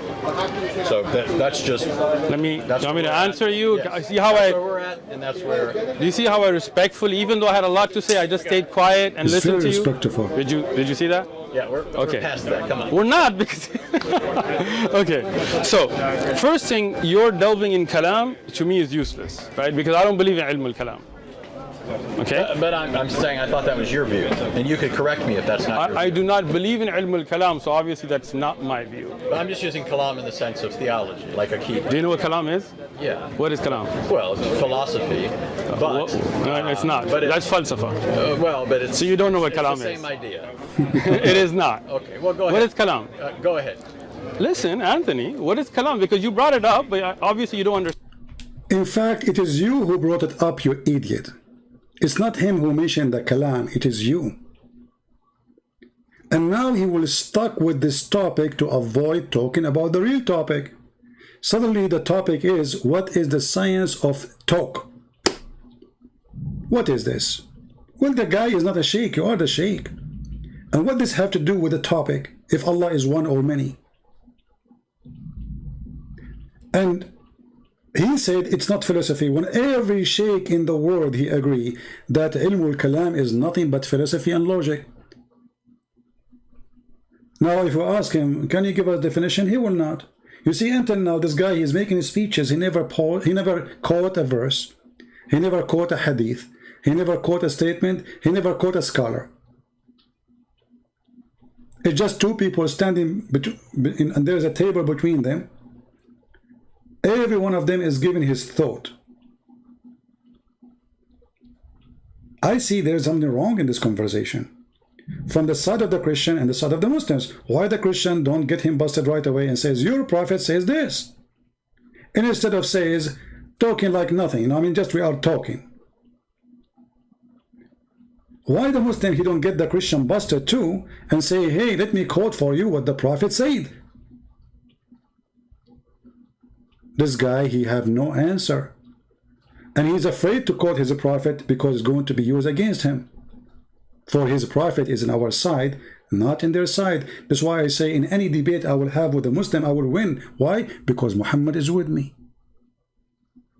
He is not with them. Muhammad is against Islam. Muhammad, he will get them busted. Muhammad will humiliate them. Muhammad, he will make fun of them. Muhammad, he will make a drop big poo-poo in the top of their head if they mention his name. This is why this guy, he's saying nothing about Muhammad. And yet supposedly this tent is about Allah and Muhammad. And when he described Allah, he mentioned one statement, that one only statement from the Quran says, Allah is nothing like him. That's it. All this conversation, nothing like Allah. This is the only proof you have? I remember this statement is given by Muhammad about his God, which is, there's no guarantee that even Muhammad, he have a God. And this is a statement taken from the Old Testament where it says nothing like the Lord. So even this statement is not yours. So now, are we going to come to any conclusion in such a funny argument, which is there is no argument in the argument? Listen. And do you know what al-kalam? Anthony Roger says philosophy. The guy, he says no. And he laughed at him. When the biggest sheikhs of Islam, and look how peaceful they are, you can tell, man. They say clearly that علم الكلام is nothing but philosophy. اترك ايش الكتاب والسنة. علم الكلام مقدمات فلسفية زعموا انها عقلانية. It's a philosophy and using your brain and logic. And actually this is what this guy was doing supposedly. It is philosophy. Allah apart, they are one together, you know, Allah is have description. This is just philosophy. So he denied that he believed in ilm al-kalam, but when he, in reality, he practiced it. Until now he did nothing except practicing of ilm al-kalam, because according to the Muslim Sunni, they refuse ilm al-kalam, which is using the brain. This is what al-kalam mean. Logic and brain and philosophy. And they take only the evidence, which is the Quran and the Hadith. This guy, or his speech is the opposite. He did not give any evidence. He was just using his own philosophy about how Allah is described, how Allah look like. Allah is like a tree. And then when he mentioned that Allah is like tree, he regrets saying that, and he says, I don't mean that Allah is like a tree, but the fact even the Quran describe Allah like a tree. Are you an idiot or what? Isn't it the Quran says that the similarity of Allah is the same as a tree?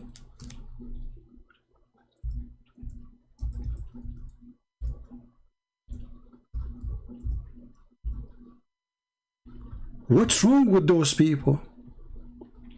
Allah, he described himself in the Quran that he is the same as a tree, and he is even lighting himself like a candle from an olive oil tree.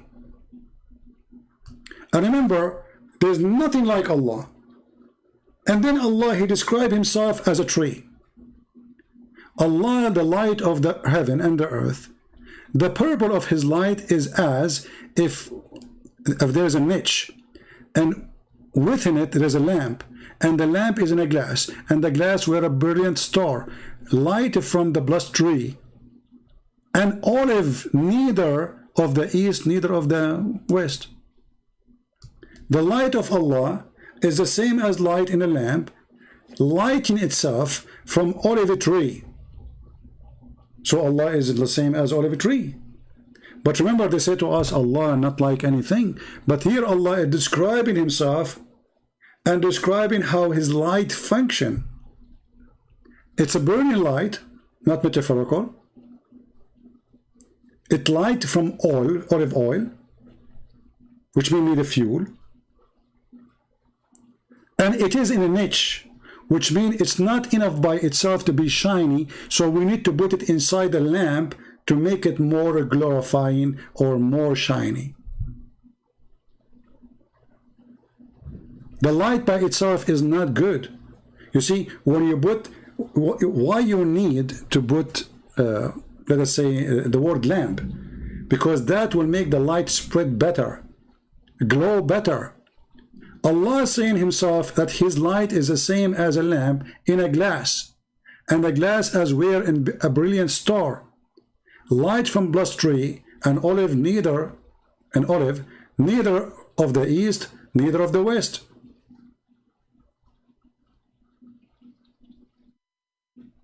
But nothing like Allah. But yet Allah is the same as a lighting from olive tree. So this is why we laugh when I was laughing really when he says, let me give you an example as a tree. Even Allah is not like a tree, but no, Allah is like a tree, and Allah, he chose to be the same as a tree in the Quran. And you are an ignorant. When you said, this is just an example.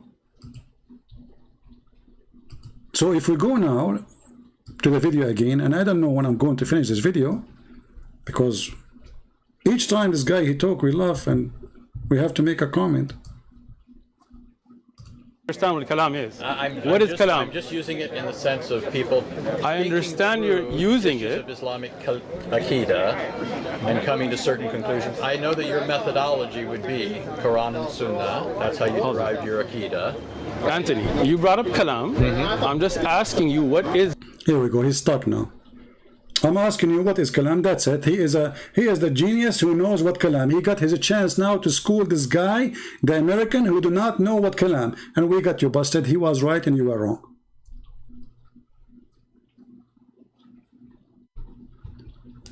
I'm not going to waste more time in this because now they will spend like almost 5 minutes talking about what is kalam. So I'm going to move a little bit in this video to where it's getting more excited. Let us see.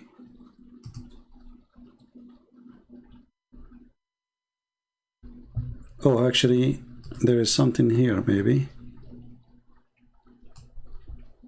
Correct? No, but let me explain it. He is trying to. Well, I know that you guys would say the original Al-Ashari. So let me ask this. Go ahead. I think maybe you would hold the position that Al-Ashari originally held more of a Hanbali-like approach, and then people later said something else. Now let me explain this. Hanbali, if you're talking about the madhab in fiqh. Yeah. But I'm thinking of their Aqidah. Okay, so then you're talking about the Athari, Hanbali Aqidah, yes, right? Yes. So that was the original Aqidah from the time of the Prophet ﷺ, and that's what I follow today. Take a note, he just said he followed the Hanbali, as an example. Take a note. He followed what? He mentioned a bunch of sect, and he says he accepts this is what is coming from the time of the Prophet Muhammad. And he is a Hanbali. And this is in the minute 21:43 in this video.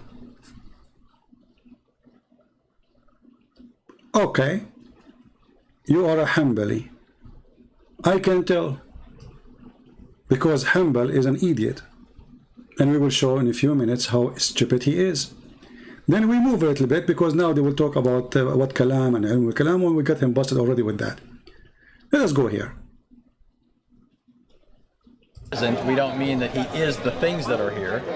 He is present, upholding everything. Everything is upheld by his power, so nothing could be apart from him. It exists by virtue of him. When the Son of God takes on a human nature, it's not the Son of God now entering creation for the first time. He's already present. God is omnipresent classically, according to Judaism and Christianity. The Son of God is now taking into union with himself a human nature, and by virtue of that is being born. It's not his divine nature, it's not coming into being, it's not starting to exist at that point, it's not in some sense now becoming present, whereas before it wasn't. Does that address what you were asking? No, not at all. So then what were you asking? Okay, so my question very simply, was Jesus born from Mary's womb? That was the simple question. Yes, well that's the answer is yes. Okay, that's the answer, yes. Yes. Okay, so let me understand this now, a deeper understanding. God, who is not separable, so he is still God, was in this belly of a woman and came out of the womb of a woman. God did. God took on a human nature and it was really born. So your belief is that that one great creator came out of the womb, the vagina of a woman. Absolutely. Well, thank you. Yeah. Have a nice day. Thank you. Have a nice day. Just to show you Muslims how stupid what he just said. He just said, are you saying to me that God is coming out of a vagina? This is what he said. I want to say to you the same. Isn't it your God who put his mouth in the vagina of Mary, and the Quran says, and we breathe into it? If coming out of the vagina will be an insult to God, that means God is not holy, for anything can make him dirty. So if you mean a vagina is dirty, that means your Prophet Muhammad is dirty too, for he himself, he came from a vagina. And then he recited the Quran, which means the Quran coming from a mouth, and the mouth was in the vagina. So this is the mouth of the vagina was talking. His name is Muhammad, and now he is reciting Quran. So are you saying to me that the word of Allah was in the mouth of Muhammad, which was inside the vagina of his mother?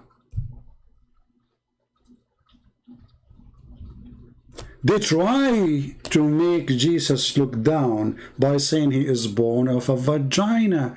But my friend, if God is holy, he is always holy. So what you are saying to me, that your God in Islam, he cannot be holy if we make him come through a vagina. He got dirty, he need a shower. For he is not God. But for a true God, he is always holy. And this is again a contradiction for his stupid prophet. Because let us show you what the Quran say. He said, okay, are you saying your holy God, the creator, he came out of a vagina? They said to him, yes. He said, okay, thank you, I got you busted. Okay, thank you. You stupid. If this is not good, so why your stupid Quran called Jesus holy? And he is the one is born of a vagina.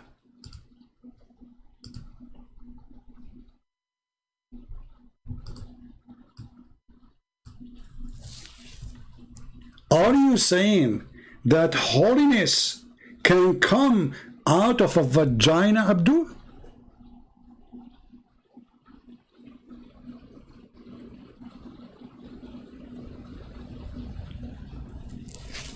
Do you see how silly they are? But their question is a great example for the Christians to show you how they try to run away from a clear answer. And actually here we can go to a different topic. Is God is always holy or not? What he just said is against his religion, not against us.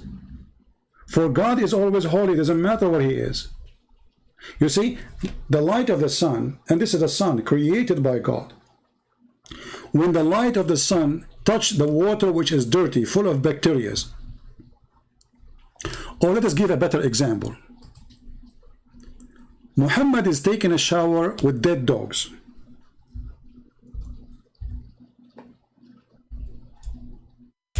And women blood from period.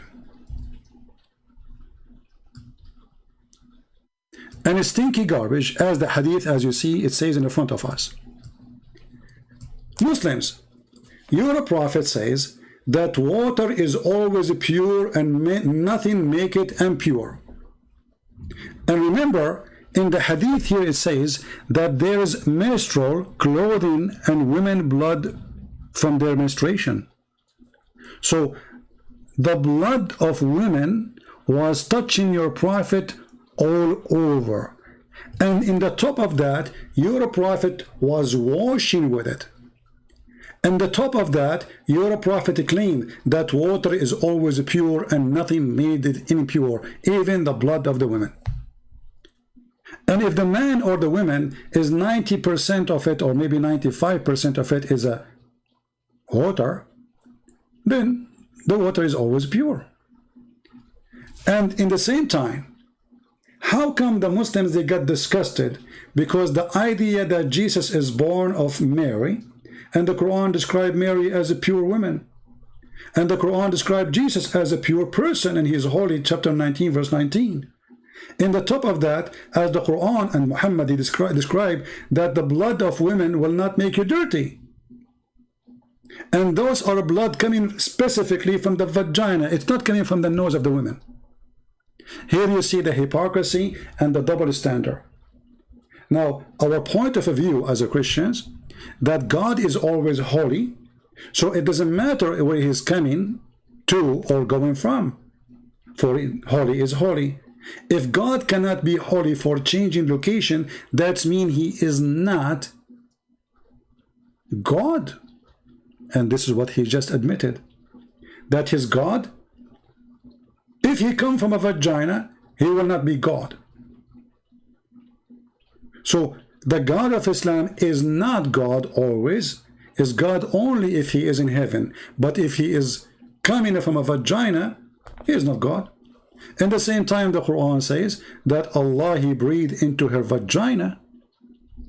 Now the Muslims, they try to explain to you, they say, no, it doesn't say vagina, it says her sleeves. Allah is the sleeve breathing? Hey Mary, give me your sleeve. I'm going to breathe into your sleeves. The verse, it says it clearly.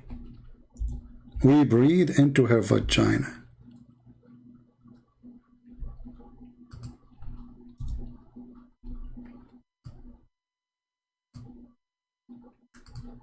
And the word there is vagina. And in the translation, look what they do. It says breathe into her body. You know what? Let us go with this lie. Breathe into her body, not vagina. So if God is God, why God is breathing anyway?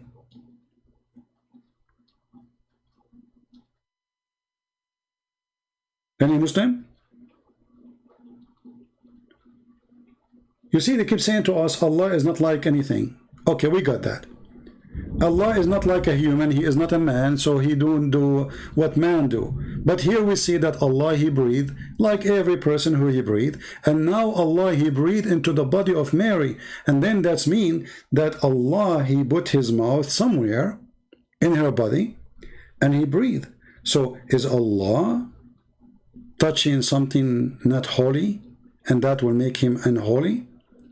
And the verse says it clearly, her vagina. Change the translator, you will see how the translation changed. It's a miraculous.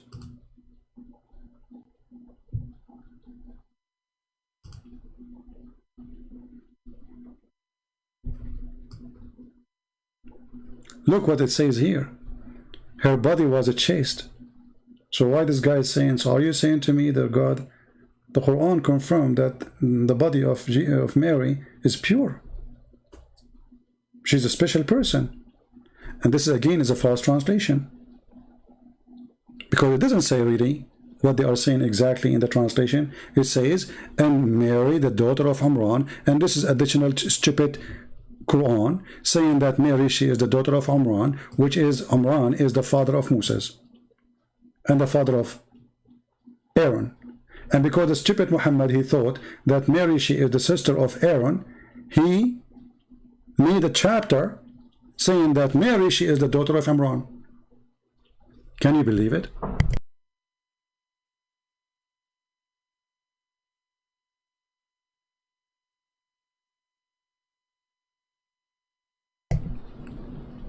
And when the Muslims, they try to defend, they say, oh, the Prophet, he did not really mean that she is his sister for real.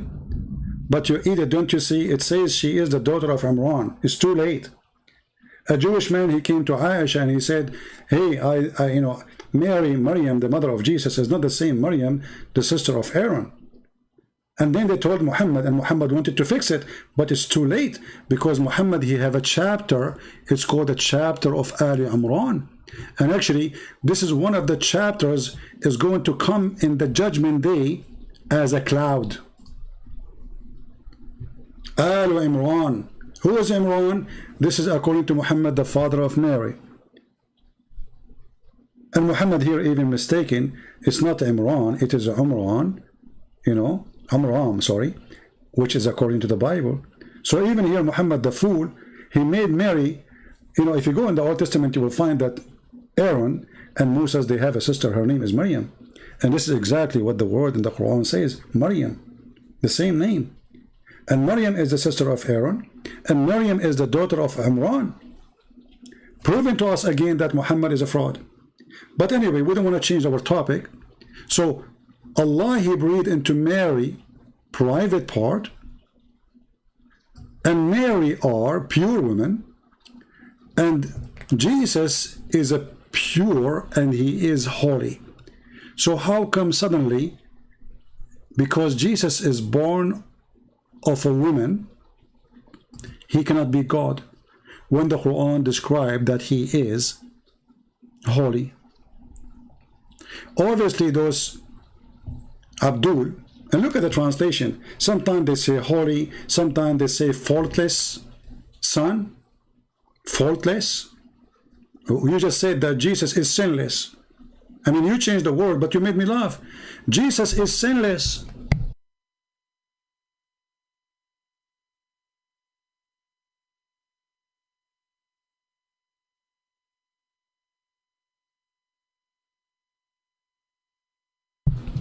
Jesus is sinless. And the Muslim who says Christian prince is coward, he will never show his face. My friend, the coward is your Allah. And let me show you that Allah, he said in the Quran, Allah will never show his face. He will never speak except from behind a veil. It is you Muslims who follow a God who never speak unless he is behind the curtain like a female. So if you are talking about a coward, you should ask your Allah, what kind of God who never speak unless he is behind the curtain? Chapter 42, verse number 51. And why you want to see my face? If you are a man, come to me. Let us see how brave you are. Let us see what you can do. What do you want to see my face? Coward, son of Muta. They try to change the topic to talk about my face. They are obsessed with my face. This is your God. It is not fitting for the man that Allah should speak to him except by inspiration or from behind a veil. Based on what you are saying, your God Allah is a woman and he is a coward. And not only that, if Allah can be hidden behind a veil, Allah cannot be God, because a curtain can hide Allah. It's just a curtain we got from Home Depot. We put the curtain, Allah, he stay behind, we cannot see him. So it is not fitting for a man to speak to Allah except by inspiration or behind a veil. Do you see it?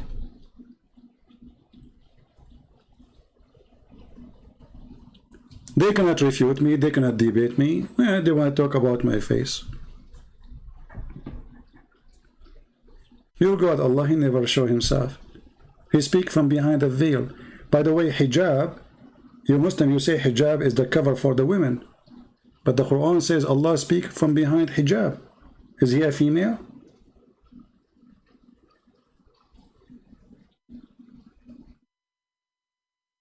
Huh?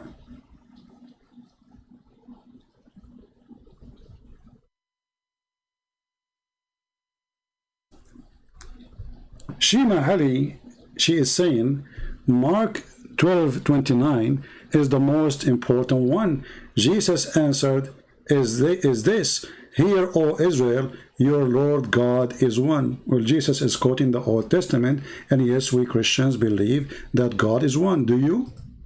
You Muslims don't have one God, and we are proving it every second. We just showed you that Allah, if you want to take a sex partner, he will take it from ourselves. That's what he said. So if Allah is one, he is going to have sex with who from ourselves? It is us who believe in one God, not you. You are not monotheist. You are a liar. You are people who associate stones with God. And actually, in this video, we will, if we can watch all of it, you will see they asked the guy, let us go there, about the Quran will come as a man. And here we ask ourselves, is Allah is one God? We heard this guy already in the video saying that the Quran is not created. So how Allah is one God, but there's two uncreated holy individuals? For sure, they will change the topic. They will talk about the Trinity now. I challenge any Muslim to answer how this guy, he said, the Quran is uncreated and Allah is uncreated. So we have two uncreated individuals. The Quran is not Allah and Allah is not the Quran. The Quran is not created, Allah is not created. The Quran is not created by Allah, neither created by anyone. So how you say we are people who believe in one God and now we have any created two holy individuals? Any Muslim? Listen carefully for this conversation. Son of God, by virtue of becoming human and crying out to the Father, that there's a problem with that, a logical problem, and that's not something that Islam has to do with. Now, number one, I don't think that's a logical problem, but number two, I also don't think that's true Islamically. So I'd like you to tell me where I may have that wrong. I don't think I do, but I grant that you're the Imam, right? So, my understanding, which I have from other Muslims, which is part and parcel of why I hold that, and have read in the Islamic sources, that the Quran itself does intercede for Muslims, or will, on the Day of Judgment, right? The Quran will appear as a pale man and will say that he was the Muslim's companion in life and will intercede for him. Is that not correct? Can you give me a reference for that? That's in the hadith. Which hadith? Seriously, you don't... Take a note. He just said, when he said to him the Quran will appear as a pale man, he said, can you give me a reference? And he shake his head as if he is wondering, as if he heard it for the first time. I mean, how you are saying, give me a reference, and now later you will say to them, you will say to him, well, this is weak hadith. I mean, he just acted as if he never heard this before. And now he will say to him, well, this is weak hadith. Correct. Can you give me a reference for that? That's in the hadith. Which hadith? Seriously, you don't think I'm going to go back? I mean, like, I don't know. Are you saying that's not in the hadith? That is not any authentic hadith that I've ever read. So you'd say it's not authentic? Oh, that's fine. If you say it's not authentic. This is not an authentic hadith he ever read. Do you remember what I said to you? Take a note that he said he is Hanbali. Do you remember? He said the original of Islam he believed in is like Hanbali.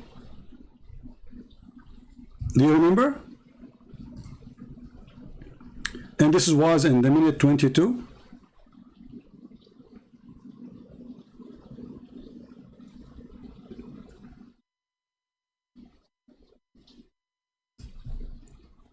And this is something that was brought on by the Asharis and the Maturidi and Ahlul Kalam. You know who those are? You know what Asharis are? Yes. Who started the Asharis? What's his name? Actually, just What's his name? I don't What's know. his I couldn't name? say his full name. You know you guys have Okay. like mile-long names. Right? No, Abul Hassan Ashari. It's pretty easy. It's not a mile long. Well, it's his name is Al-Ashari. Yeah, that's a And tribe. he was reacting against people like the Hanbalis, or allegedly. At least Athari Akida. All right. Am I correct? No, but let me explain it. He is trying to. Well, I know that you guys would say. By the way, he's laughing at him, but Anthony was right, and the idiot, the donkey, he is wrong. You see, each time he laughs, because Anthony is saying the truth, and he laughs in order to make him look like they like to make a mockery. They have no decencies. And now listen what he will say. Say the original Al-Ashari. So let me ask this. Go ahead. I think maybe you would hold the position that Al-Ashari originally held more of a Hanbali-like approach, and then people later said something else. Now let me explain this. Hanbali, if you're talking about the madhab in fiqh, Yeah. But I'm thinking of their Aqidah. More of their okay, so then you're talking about the Athari Hanbali Aqidah, Yes, right? yes. So that was the original Aqidah from the time of the Prophet ﷺ, and that's what I follow today. Okay, so I don't follow ilm al-kalam at all. In Aqidah, I don't deal with it. When these Greek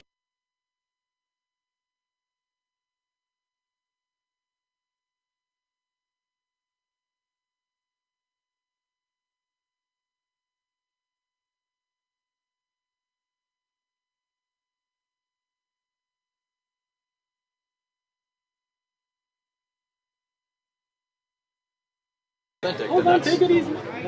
So, to say the Quran will appear as a pale man, what did you say it would be with The Quran will intercede for Muslims and will say that it as was, a pale man? well, that's in a Tirmidhi hadith, for example.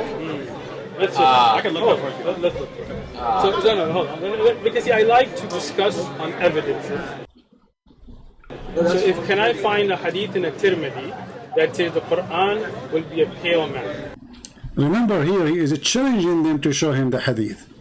Can I find this hadith? Let's just find that, and then I will explain from there. Okay, so, but that kind of misses the point that I'm making.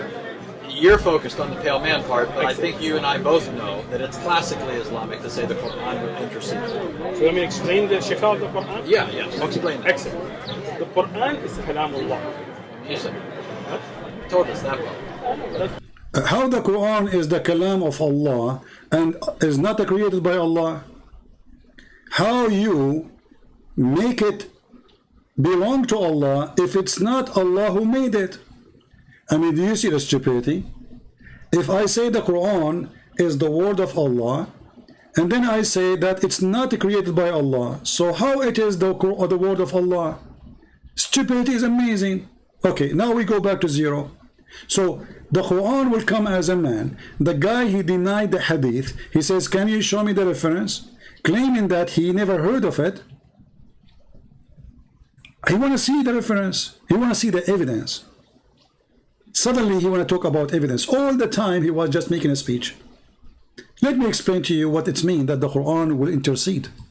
Okay. Take it easy. Okay. The Quran that is read by us, when we read the Quran, that Kalamullah will be an evidence for us. You understand what I mean? That the fact that we stayed up at night and read the Quran will make shifa. It will be an intercession. It will not be asking Allah for help or asking Allah separately than anything. It is only the fact that that good deed will be an intercession for you. Like if you had read the actual hadith, it talks about the Quran and another hadith about the siyam, the fasting. Right? We don't say fasting by itself is an entity, but it's the deed that is intercedes for you. So does the hadith say that the deed of reciting the Quran will intercede for you, or does the hadith say the Quran will intercede? Again, so this is the thing. When you say Al-Quran was Siyam, these two will be shifa. They will be an intercession. Right? So what does that mean? That it is that deed of reading the Quran. You understand what that means now? I understand what you're claiming. That's just not what the So let's see says. I searched for it. The first one that popped up, I know it's in Tirmidhi, but the first one that popped up was in Ibn Majah. So in Tirmidhi, there is no such hadith that says the Quran. There is. That's just the first one that popped up when I did. Can we look at the Tirmidhi one first? Okay, I'll find the Tirmidhi. But notice the Ibn Majah version says the Quran will. Guys, notice he said there's no such a hadith in a Tirmidhi. Remember that this guy, he claimed to be a sheikh. Either he is a fake sheikh and he never heard about it before, or he is a fraud and a liar, because he just said in a Tirmidhi there's no such a thing. Listen carefully, I'm not the one saying that. There is no such a thing.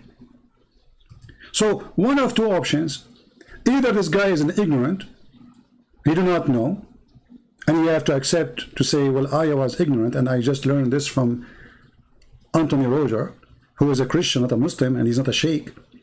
A Christian is teaching a Muslim sheikh in his boost that in the Tirmidhi there's a hadith says Quran will come as a man interceding. He says where? There's no such a thing. So either he accepts that he is ignorant, certified idiot, claiming that if he grow a beard he have knowledge, or he is a certified liar. Choose one. Listen carefully. I know it's in Tirmidhi, but the first one that popped up was in Ibn Majah. So in Tirmidhi, there is no such hadith that says the Quran. There is.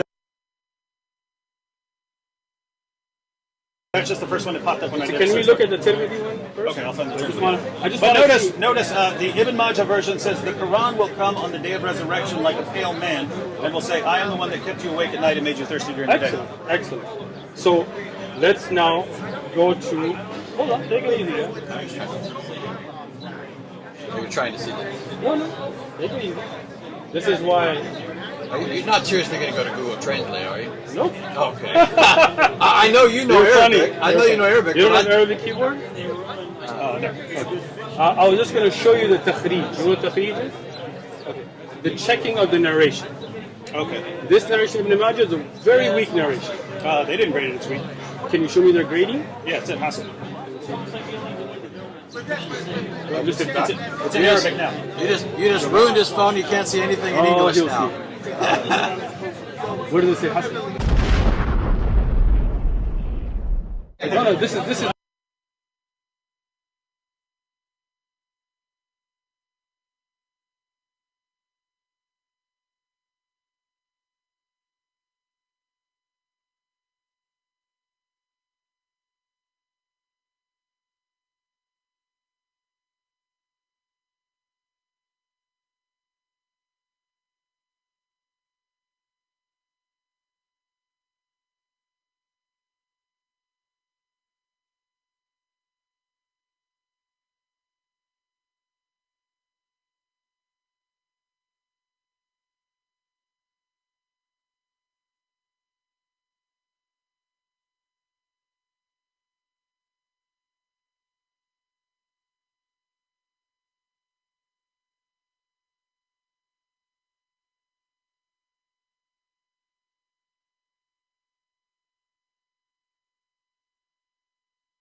Oh, sorry guys, you were not hearing me, right?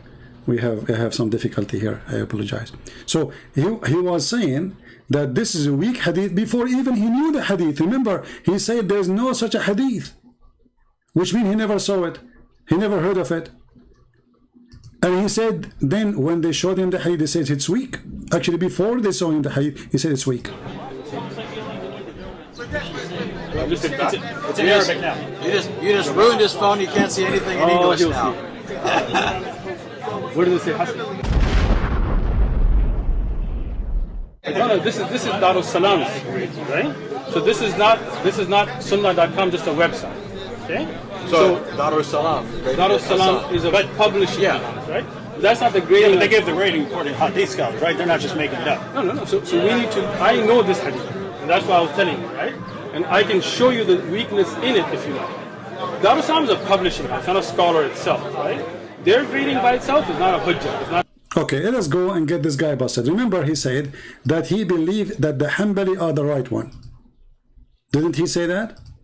Hanbali? Well, this is the book of Ibn Hanbal. Musnad Ahmad ibn Hanbal. And this is the hadith in front of us. And here you ask yourself, if this hadith is rejected, how this guy is teaching them about Allah and about the Quran, saying that the Quran will come to you as a pale man.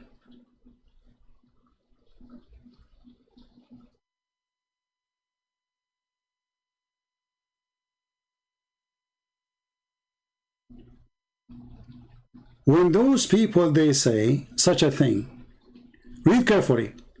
وإن القرآن يلقى صاحبه يوم القيامة حين ينشق عنه القبر أو قبره كالرجل الشاحب. This is the book of Ibn Hanbal, and he is using it to explain how the Quran will intercede. So how this coward, he says that he believed that the Hanbal is the true way of the Prophet, and this is Ibn Hanbal using the hadith to explain how the Quran will come and intercede. Remember, if this hadith is rejected or not valid, there's no way this guy will use it to explain.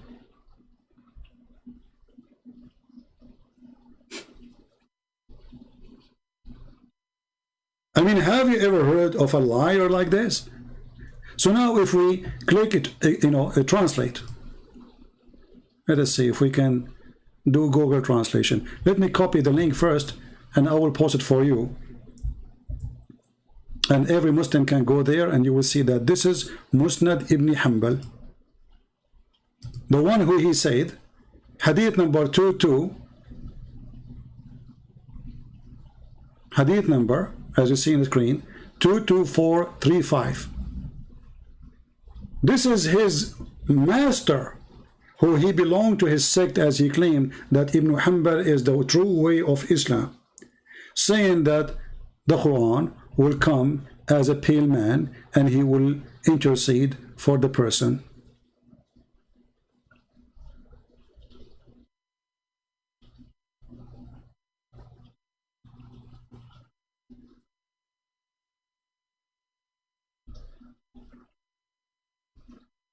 The translation here is funny, but we can use Google translation separately, because I don't see a translation coming good here. I see hand or short lilas. What is that, man? But anyway, the Quran will come to you. I mean, translation is really coming horrible here. So let us do this. We will open Google translation. We will copy the sentence. We will use individual text translation. Google Translate.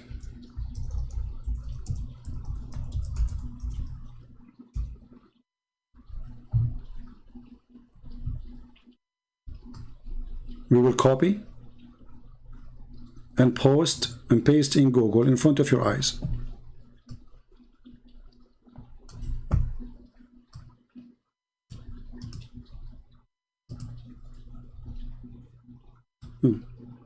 Google is smart.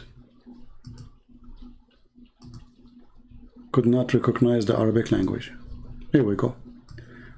The Quran will meet his companion, or the man, in the day of resurrection in his grave, and he will come to him as a pale man. You see it?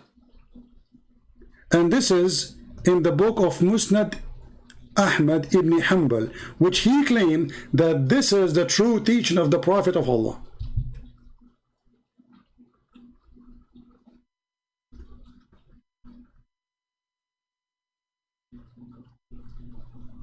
I mean, how we can explain the lies of those liars?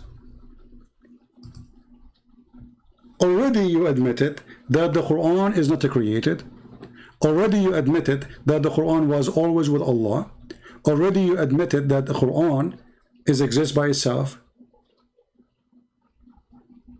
And now you admitted that the Quran will intercede, but you are rejecting that he will come as a man.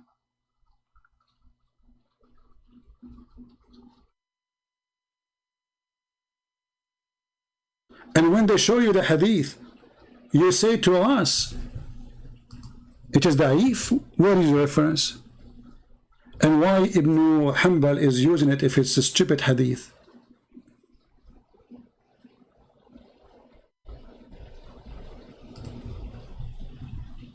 Now, are we done? No. Let us get him more busted, and let me give you the link for the first one. This is the link for the first hadith to be posted for you. Oh, I did not post the link, sorry. This is the text. What a potato, man. What a coward. What a scam. Where is the link?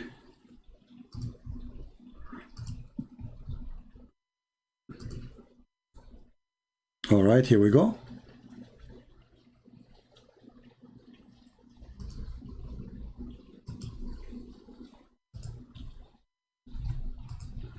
Let me pause the hadith for you.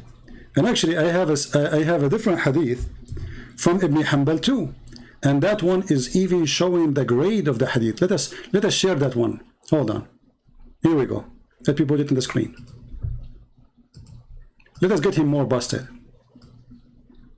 This is Musnad Ibn Ahmad ibn Hanbal, and this is hadith number 22461. قال رسول الله صلى الله عليه وسلم يجيء القرآن يوم القيامة كالرجل الشاحب فيقول لصاحبه أنا الذي أسهرت ليلك وأظمأت هواجرك. The Quran will come in the judgment day as a pale man. Now what is the grade of this hadith? Hey Abdul, you claim that you speak Arabic. It says that a hadith like this is possible to be authentic and hasan. فَمِثْلُهُ يَحْتَمِلُ حَدِيثَهُ التَّحْسِينَ أَمَّا التَّصْحِيحَ فَهُوَ بَعِيد. And then I can explain to you here what it means فَهُوَ بَعِيد, because the Muslims, they say, oh, it's not authentic. It says that. It says it is hadith, hasan, and even possible to be authentic. And let us show you how we can prove that, because we are not done. This is the same hadith, and this is the official Islamic page in Facebook. السنة النبوية وصحيح الحديث. The authentic hadith. And here they are posting for you the Quran in both in English and in Arabic. And then they say here, the Rawi, the reporter of the hadith, is Abu Huraira. And this can be found in a silsila sahiha, which means the chain of authentic.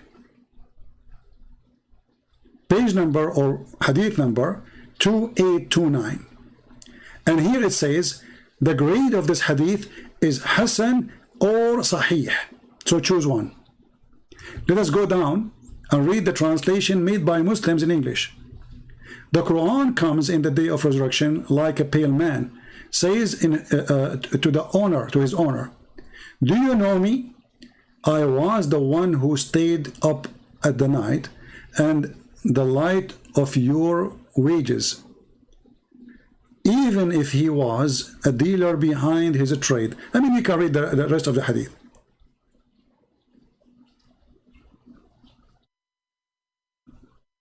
And here it says, the hadith like a pale man, his color is variable of his common body, whatever, etc. But here they are saying, the reporter is Abu Huraira. The source is the book of Al-Albani. And then the page number or the hadith number is 2829. And the rank is Hasan or Sahih.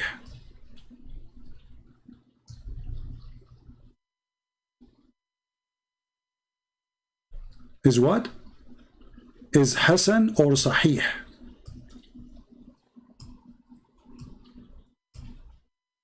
Not Da'if or Da'if as this guy. And this guy, he said it's very weak. Not only he said it's weak, it's very, very, very weak. When Ibn Hanbal, he confirmed it.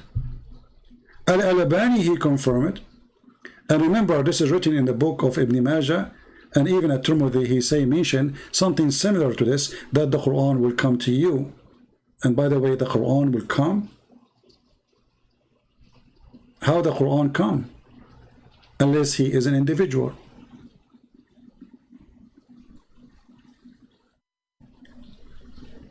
The Quran will come to you.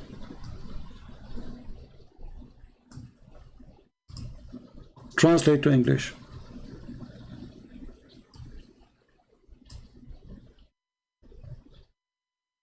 the Messenger of Allah said that in the day of resurrection, the Quran comes like the same as a pale man.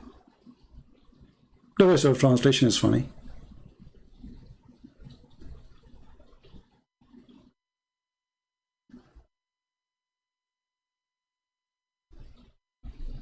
Are we done? No, we have even bigger surprise. This is the book of As-Silsila Sahiha by Al-Imam Al-Albani. This is the book name. This is the author name, very well-known funny scholar. Volume number 7. It says here, Hadith number 2829, the Quran come as a pale man. What is the hadith? Sahiha. Sahih. Let me post the link for all of you so you can save it and get this guy busted. And let us use Google translation again. Remember, he said this is a very weak hadith. The Islamic scholar, they say this is very sahih hadith. Which one of them we should trust? Even the book name is the correct authentic hadith, which means everything there is correct. So it is sahih, hadith number 2829. The Quran will come in the day of the resurrection as a pale man. But this potato in the video, he denied it, and he said this is a weak hadith, very weak hadith. Not only it's a weak. Here we ask ourselves a very simple question. Are we going to find one day a decent Muslim who is proud to be a Muslim? He is not ashamed of what his prophet said, so he tried to lie in order to hide it? If the Muslim scholars say it is strong, it is sahih, why this guy is denying it?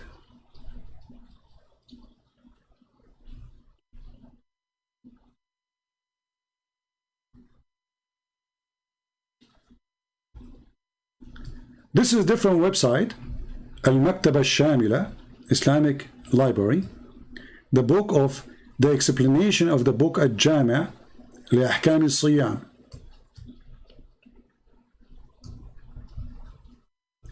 From the greatest of hadith, which the Prophet, he said, is this one, that the Quran will come in the image or the shape of a pale man. This is not only a great hadith, is one of the greatest. Which Muslim we should believe? Click translate to English.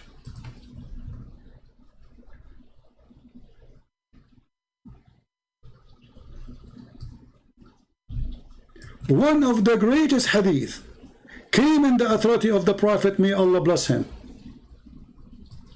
Like what the heck? One he is saying to us this is a fabricated hadith, and the other one saying to us this is one of the greatest. That the Quran will come in the judgment day like a man. Which one we should believe? Muslims, where is the dignity and where is the honesty?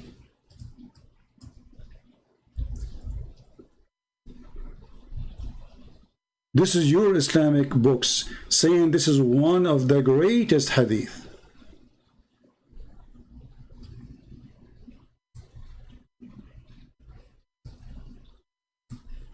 And remember, here we are using, Google translation, so it's not too much accurate, but it's fine. The Quran, he will come to him in the grave and he will take a form of a pale man. And this is what? This is one of the greatest hadith mentioned by the Prophet. But according to this Abdul, this is a very fake hadith. Brother, this is a very weak hadith. Are you kidding me? Okay, show me the reference. And then when they showed him the reference, it says this hadith is good. It's in Arabic now. You just ruined his phone. You can't see anything in English now. Where does it say Hasan? No, this is Darus Salam, right? So this is not Sunnah.com, just a website. Okay? So Darus Salam. Darus Salam is a publishing house, right? That's not the grading. But they gave the rating according. You see, we just showed you that Al-Albani is saying, actually, even we can show you Ibn Taymiyyah. This is a publisher. What the publisher is giving you the grade. Do you see the game? Okay, why the publisher, he will say it is good, and the Muslim don't make like a strike. Hey, you are lying, this is not good. And in the top of that, you Muslims, you publish it in your website and you say this is good. Guys, do you see the stupidity? So now he is saying, oh, this is a publisher. This is a publisher, brother. This is not.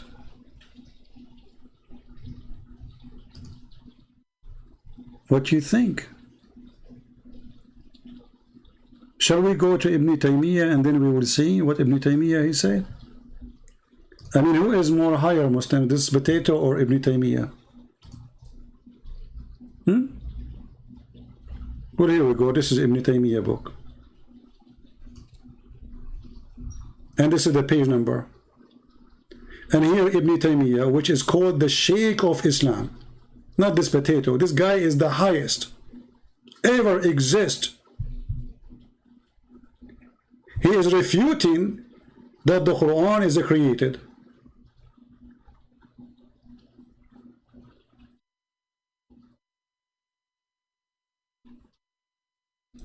Did he say that this hadith is weak? No. Did he reject it? No. Did he accept it? Yes. It is in front of you. He is saying here, when the people who believe that the Quran is created, they were debating Imam Ahmad and others from the people of Sunnah that the Quran is created by using the statement of the Prophet. You see, he did not say using the fake statement of the Prophet. He says by using the statement and the saying of the Prophet. And what is the statement here? This is actually even other hadith, that the chapter of Al-Baqarah and the chapter of Ali Imran, they will come as two clouds or as two birds, and the whole Quran will come as an image of a pale man.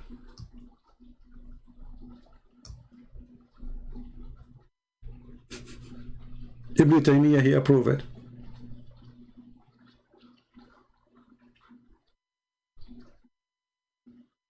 He did not say it is weak. He did not say it's fake. He did not say I don't accept it.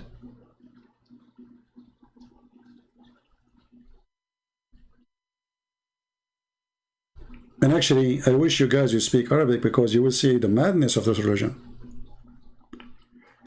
How the Muslims are very much in war with each other about the words of Allah.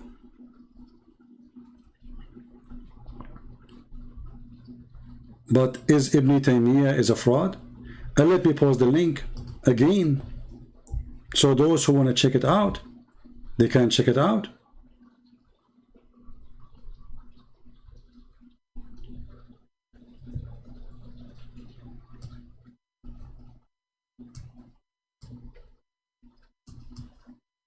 It's very shameful that we cannot find one decent Muslims. He tell us his religion as it is. So we have to struggle with the ones who are playing games in order to put them in the corner. Here we go. This is the book of Ibn Taymiyyah in front of your eyes. Ibn Taymiyyah, he accepted. And this is one, this is the highest, not only one. And we showed you Musnad Ibn Hanbal, and he is the guy, he says, yes, Ibn Hanbal is the way the Prophet was.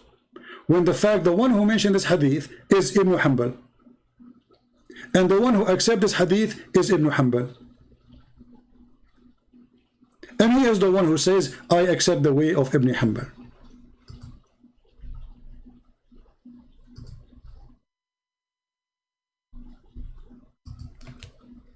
What do you think, Muslims?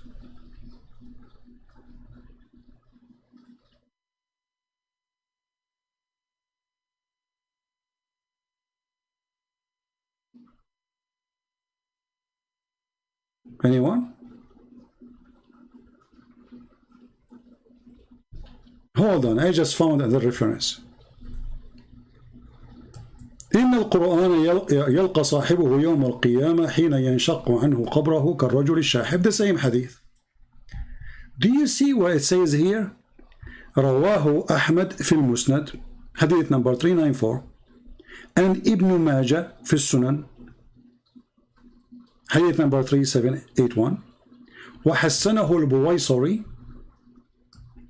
في الزوائد. It is Hasan according to al-Buwaysari, and it is Sahih in the Silsila Sahiha according to Al-Albani.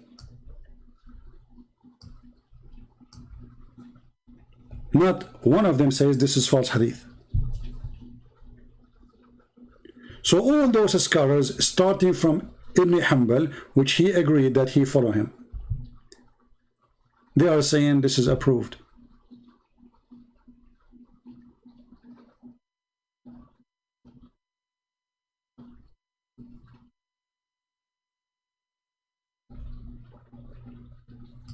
Where you have no shame, you'd say whatever you want.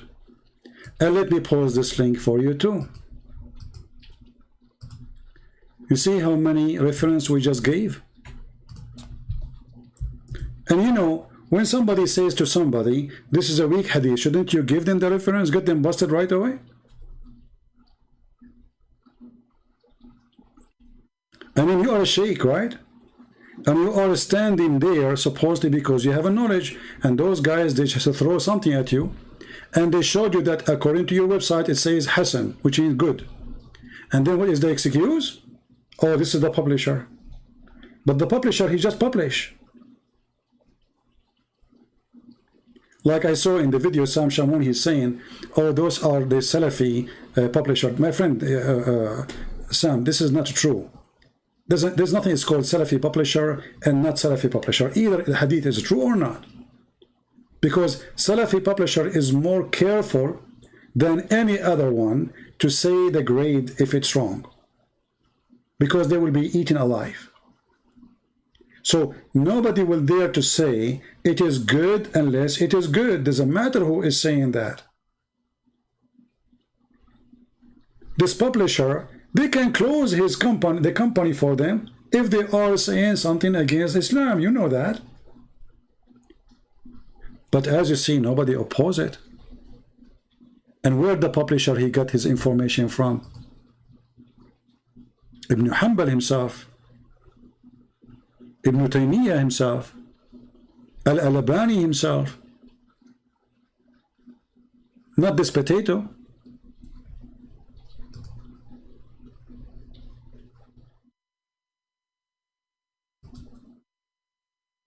It's very easy to deny it, but can you prove it?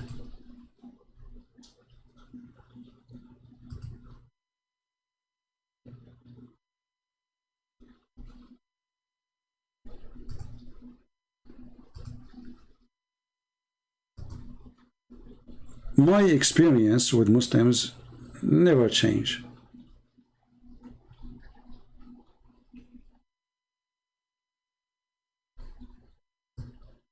Never change. Fatawi Ibn Taymiyyah. What Ibn Taymiyyah said?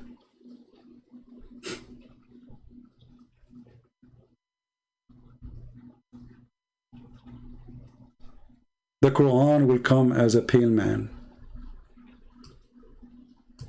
The book of Anwar al-Fajr في فضائل أهل البدر, volume number 2. This hadith is mentioned in the following: أخرجه البخاري ومسلم والترمذي, according to the title here. If we use Google translation, Prophet Google, peace upon him,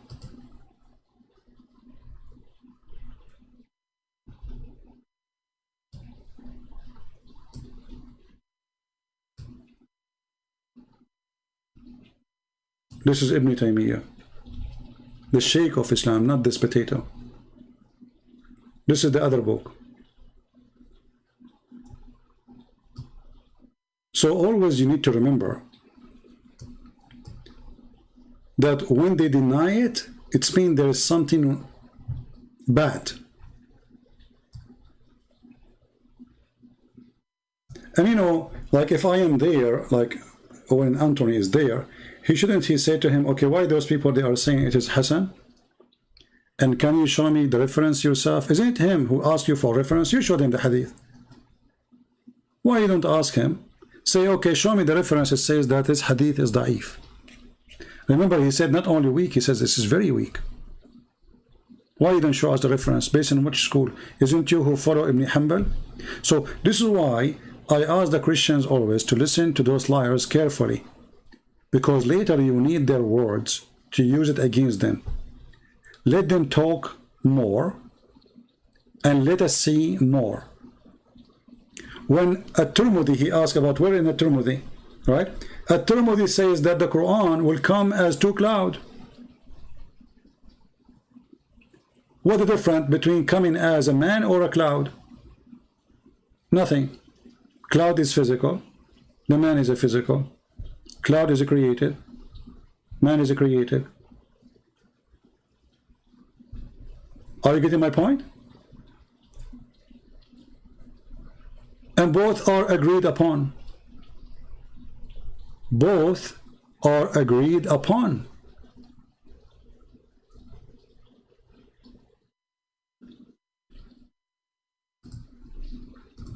If we go here, and this is the scholar he agreed with, he said he believed in Ibn Hanbal.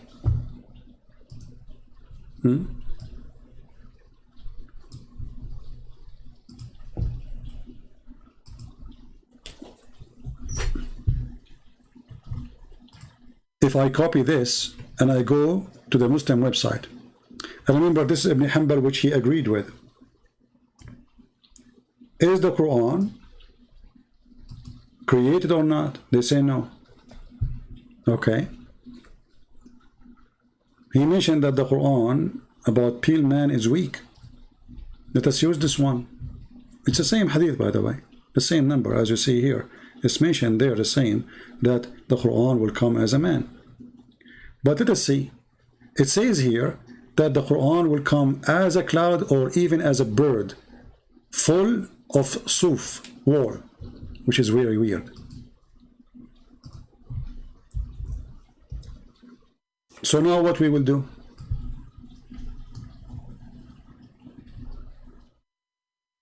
This is Sahih Muslim. Is the Quran created? No. Is the Quran going to come in the day of resurrection as intercessor? And the Quran will come as two clouds or as two birds?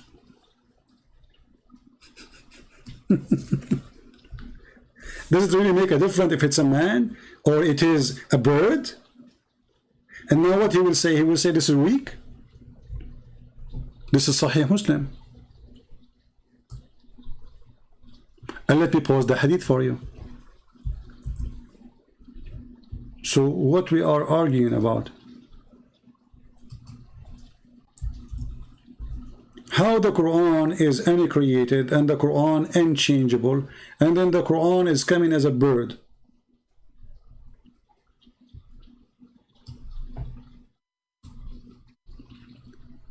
Here they are translating that the word sawaf mean coming in ranks. Who care anyway?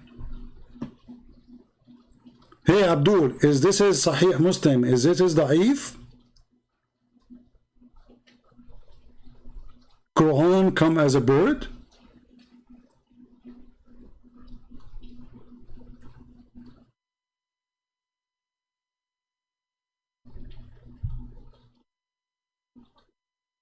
So this is what those people they do.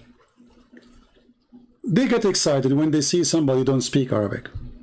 And actually all of them, they are avoiding me for a very simple reason.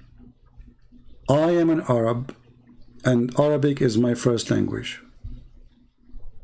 So they cannot fool me and they cannot deny things. And actually even with Roger who don't speak Arabic, even Anthony Roger, he did a great job getting him busted.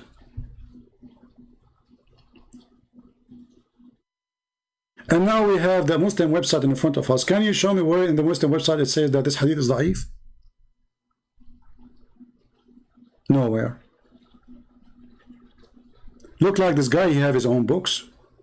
And he is his own author. And all of this is for what?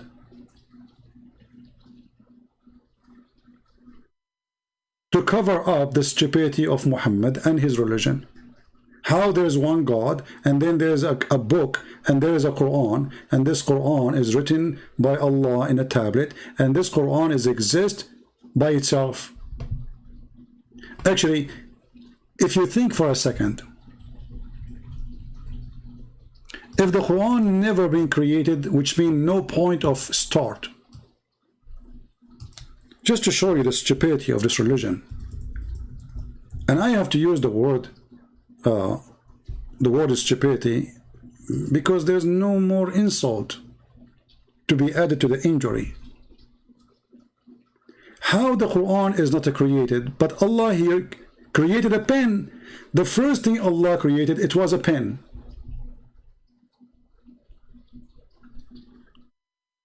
And then he told him to write the Quran. Like, hold on. I thought the Quran was exist always with Allah and have no end, have no beginning. But the first thing Allah created was a pen. So if the Quran was there, the pen was for what?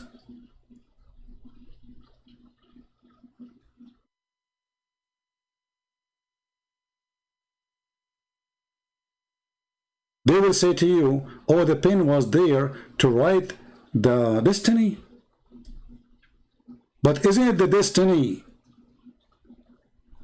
is in the Quran?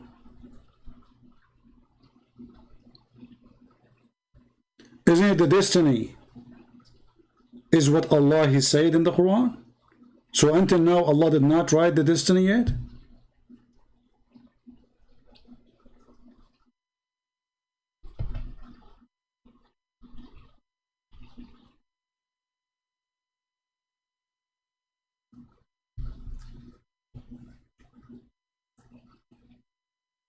When I read this hadith actually, which is Sahih, where it says that the first thing Allah created, He created the pen and He said to the pen, write.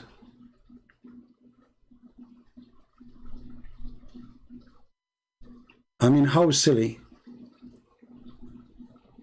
This is the first creation. So what the chair of Allah was after? Allah was without a chair, standing. This is the beginning of everything. Allah, He says, okay, hey, I create pen. Hey, pen, write. This is voice dictation. And when the pen he start writing, did Allah tell him what to write? Or the pen, he have a brain of Allah included inside him? When Allah, He said to the pen, write, shouldn't the pen says to Allah, write what?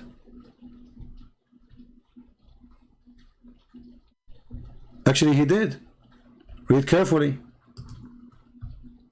It says here, the first thing Allah created was the pen.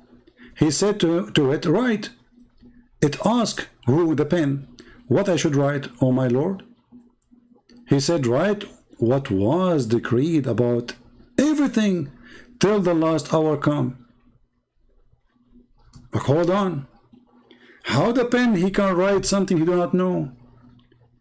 That's mean Allah, he start talking and talking and talking, writing the destiny of billions of a human being.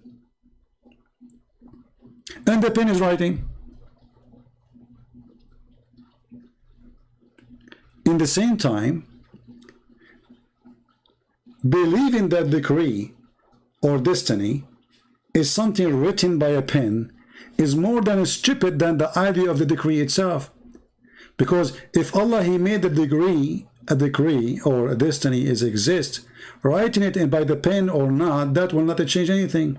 Secondly, I don't know if any of you notice something stupid there. Anyone can help me by reading the story?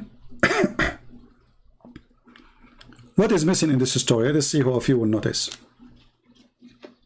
And stop laughing at Allah, please, because you might wake up in the morning, you find yourself look like Allah.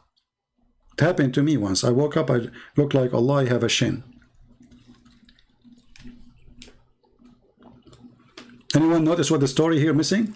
Okay, if Allah created the pen, shouldn't the stupid Allah created the book with it? Okay, I created the pen, and then I said to the pen, write. Okay, the pen, shouldn't he ask, write what, where? He will write where? I mean, what a stupidity. So the first thing, Allah is creating the pen, and then Allah right away he said to him, write. Shouldn't you create the book? A copybook? A paper? And do this pen have ink inside?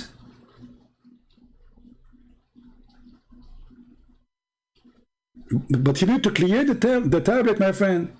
You see here, the first thing Allah created is the pen, and right away he told him write. It didn't say he created the pen and then he created the tablet and then he told him to write on the tablet. No, he created the pen and he said to him write right away.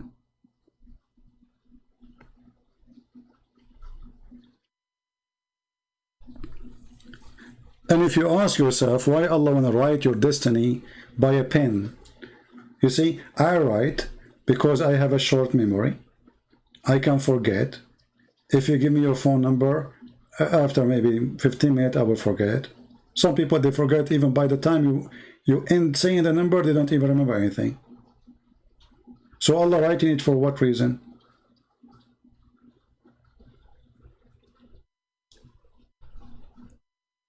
And if the Quran exists without Allah,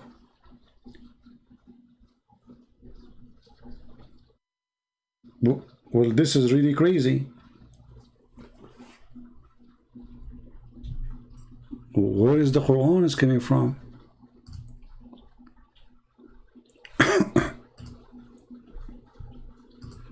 Actually, there's a book, it's called, let me remember the name. I think it's called خلق الأفعال.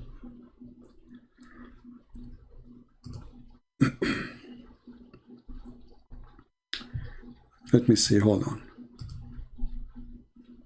I mean, already we have too many reference, but let us show you more.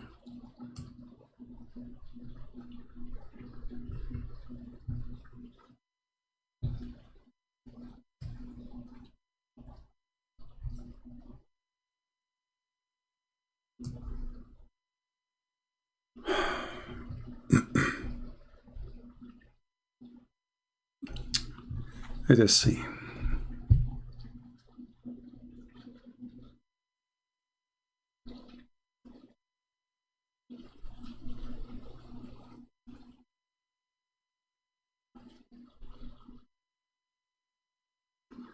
Yeah, the book is called خلق الأفعال أفعال العباد. Actually, we should make a special video or a study about this book. Let me drink something. My throat is dry.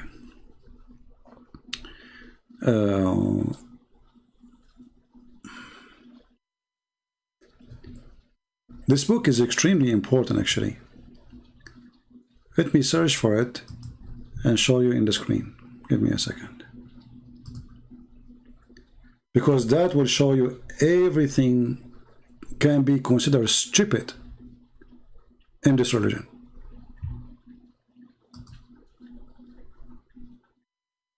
Let us see. This is the book خلق أفعال العباد by Al-Bukhari. And Al-Bukhari, he speak about the same hadith we are talking about now. But the nice thing about this book, which is made by Al-Bukhari, which Muslims cannot run away from, the book is about that Allah, He created all your work, not you. All your act is created by Allah. All what you say. This is what the meaning of خلق أفعال العباد.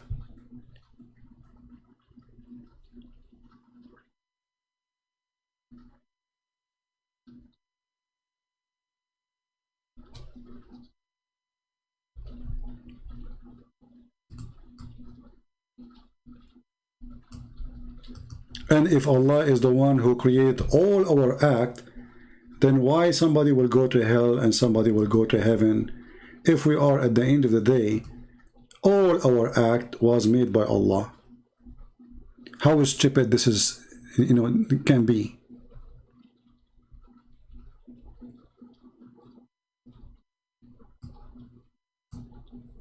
This is the book. You can go to any Islamic website and you can download it or read it if you speak Arabic. But I don't think it exists in English, sadly.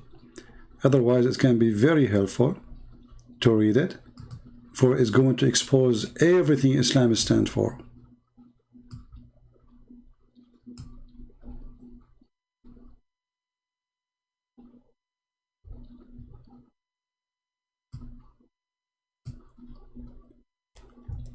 And all this book is to prove to you that the word of Allah isn't created.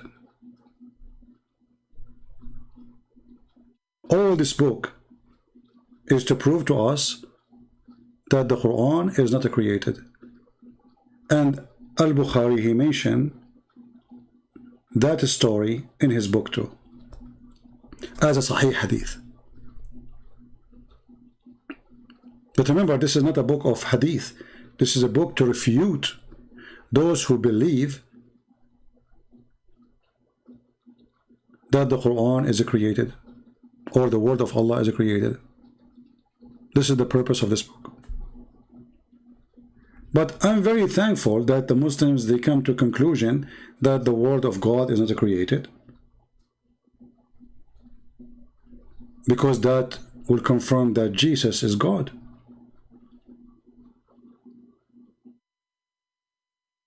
The Bible says that the Word became a flesh.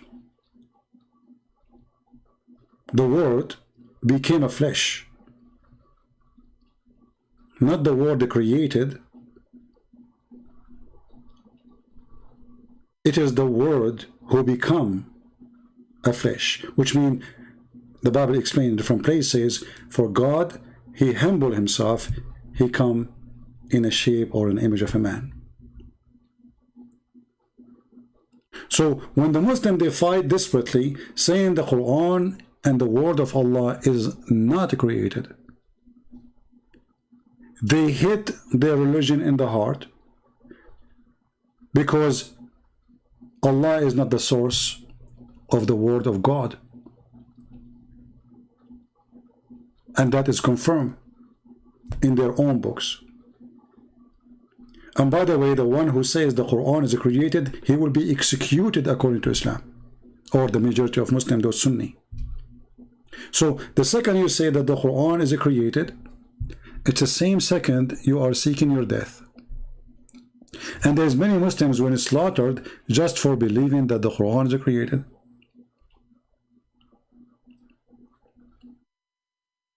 In Christianity, this is not a problem. Why? Because in Christianity we believe that God and His word is one. In Islam, this is a problem because God and His word is not one. And actually, saying the word of Allah is not accurate no more, because this word is not created by Allah. So how we can say it is the word of Allah?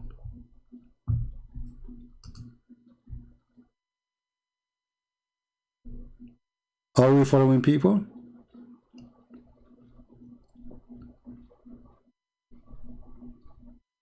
How this can be the word of Allah if those words are not even coming from Allah?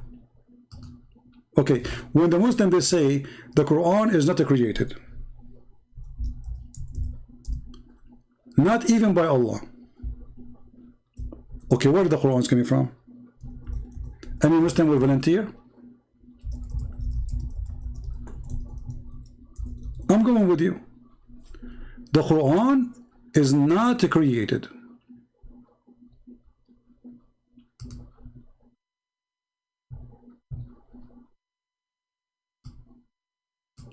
As you see in front of you. So how you say the Quran is the word of Allah? You see, when I say the bicycle of a Christian prince, that means Christian prince, he owned the bicycle. If he did not make it, he bought it. If I say American car, that means the American made it. So when you Muslim, you say the word of Allah, and then you say that the word of Allah is not created by Allah. So how and what make it the word of Allah?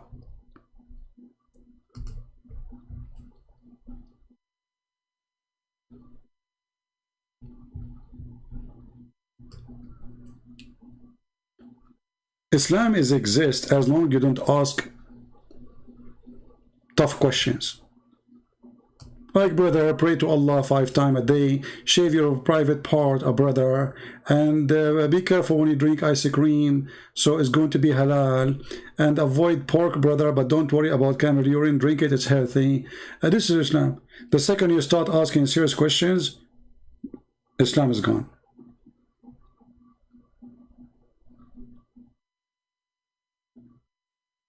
And this is all happening because of the foolishness of the man, his name is Muhammad.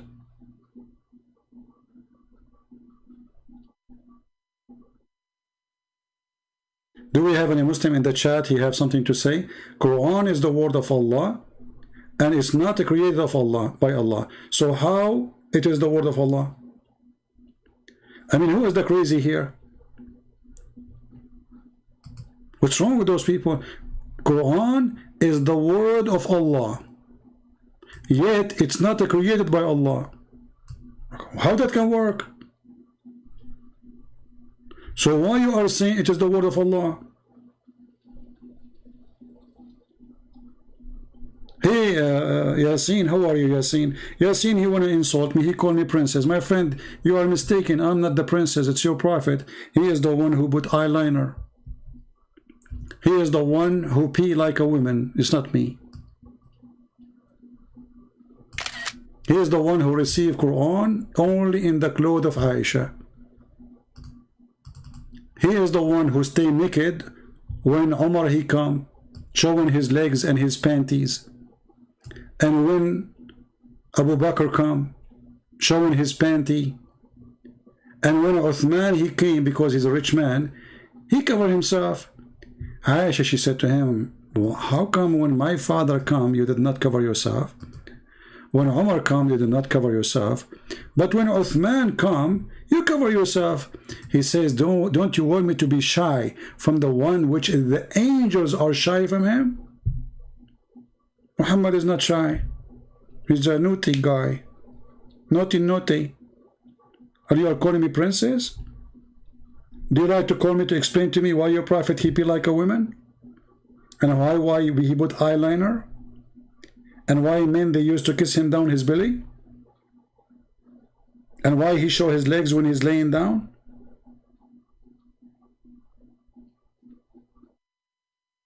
And why a bunch of African they were riding him, as the hadith says? Call me if you want. I will open just Paltalk just for you.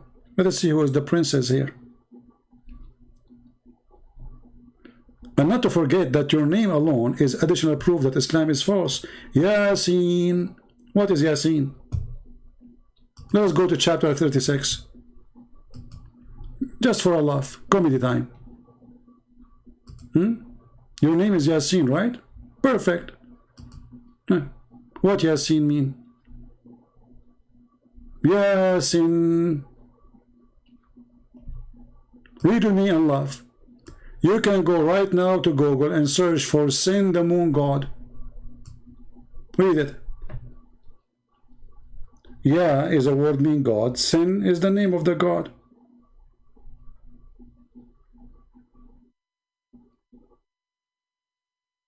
Hey, Mr. Sin, how are you?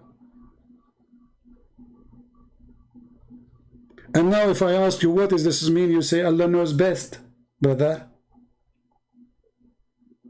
Allah knows best, brother.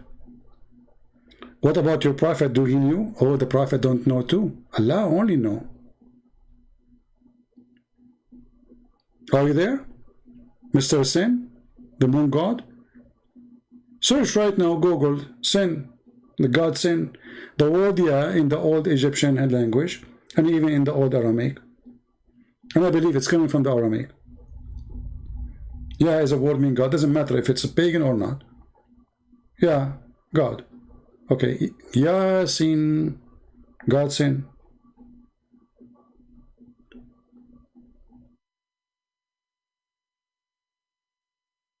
Are you there, or you took a hike? You thought you can insult me and get away with it?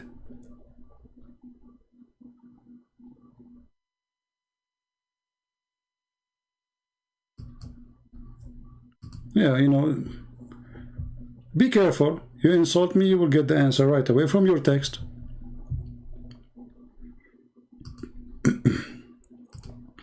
And what make it more funny, like, you know, you think if you ask the scholars of Islam, you will get an answer.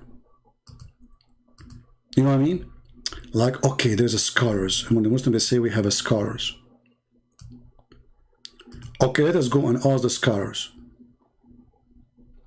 And then after you ask the scholars who have knowledge, you will come to this conclusion. Scholar Al-Jalalain, the book of Al-Jalalain. Yasin, Allah knows best what he means by those letters. Yeah, because this is taken from the Aramaic language. Sin is a very popular moon god. Have, you know, the moon god have many names, depending on the location. Allah or La in a place, Sin is a different place, but it's the same God. And why in the world somebody, his name is Allah, he will write something nobody knows what it means save him? Why the Prophet did not ask Allah, what do you mean, Mr. Sin? You know what? I don't think this verse was saying Yasin. I think it was saying Ya Bean, Mr. Bean, you know? What Ya mean and what Sin mean?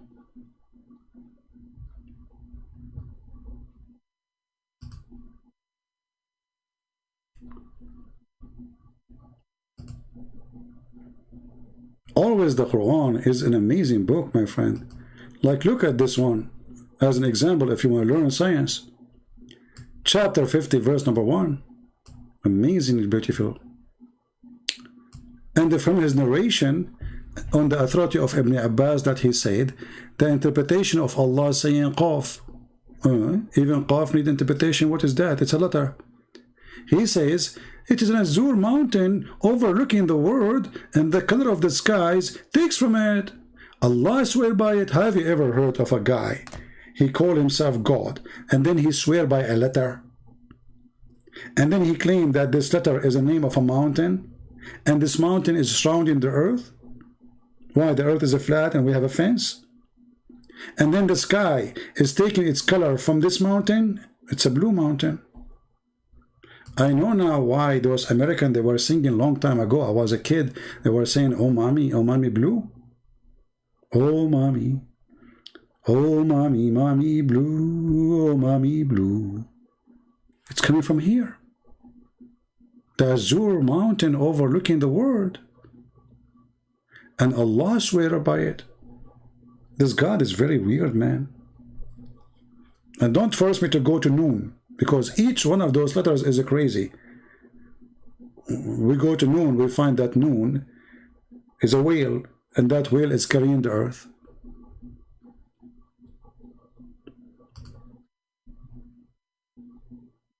You know, when you talk to them, those people who you see them in the speaker corners or etc., they try to make you believe that they know what they believe and they know what they are talking about.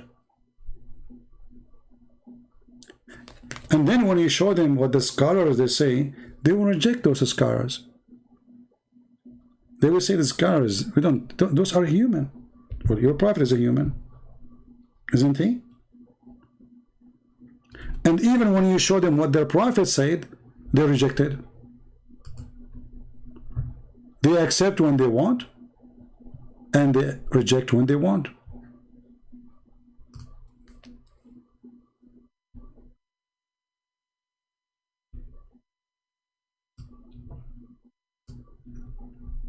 As an example,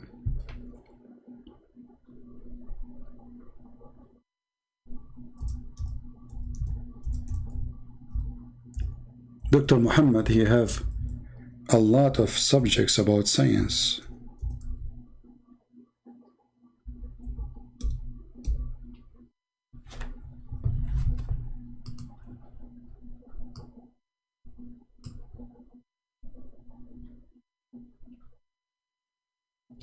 Let us see the hadith.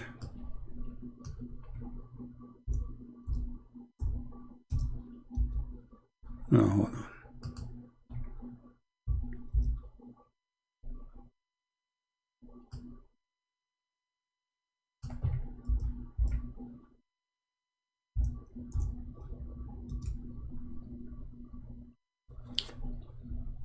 A woman, she came to Muhammad, and Muhammad is very hippie, you know.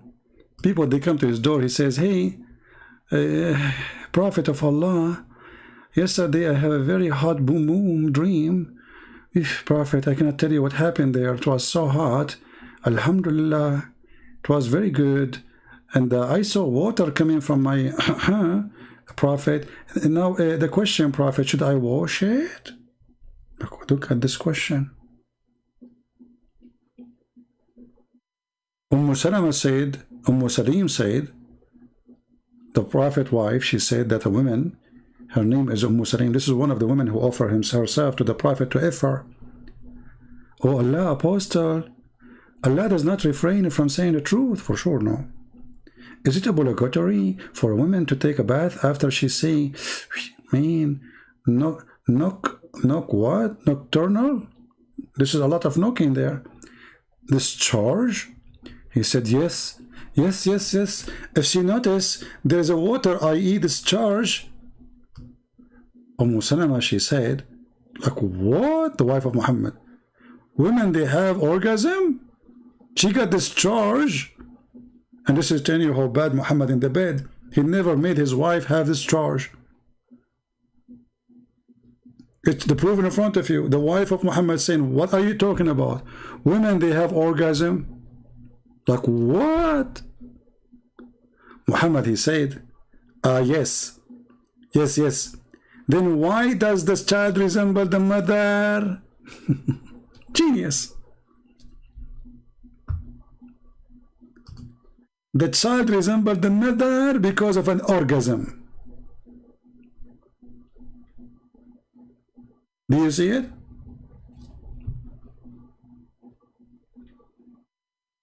And the wife of the guy who have the power of 40 men in bed, she never have orgasm, and she is wondering what she is talking about.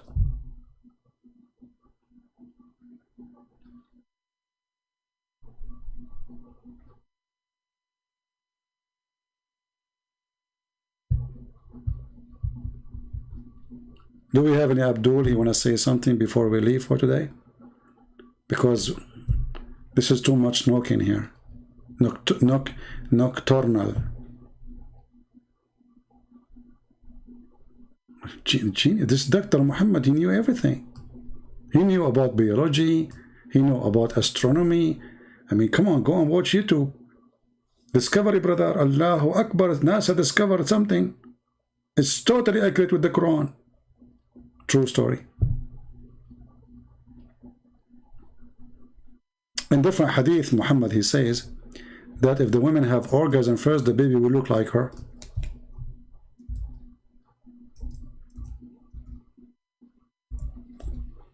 If the man have orgasm first, he will look like him. And this is sahih. Just wait. 2 weeks from now, they will say this is hadith is the weak. It's very weak. It says here, Dar es-Salam, Dar es-Salam. Do you see Dar es-Salam?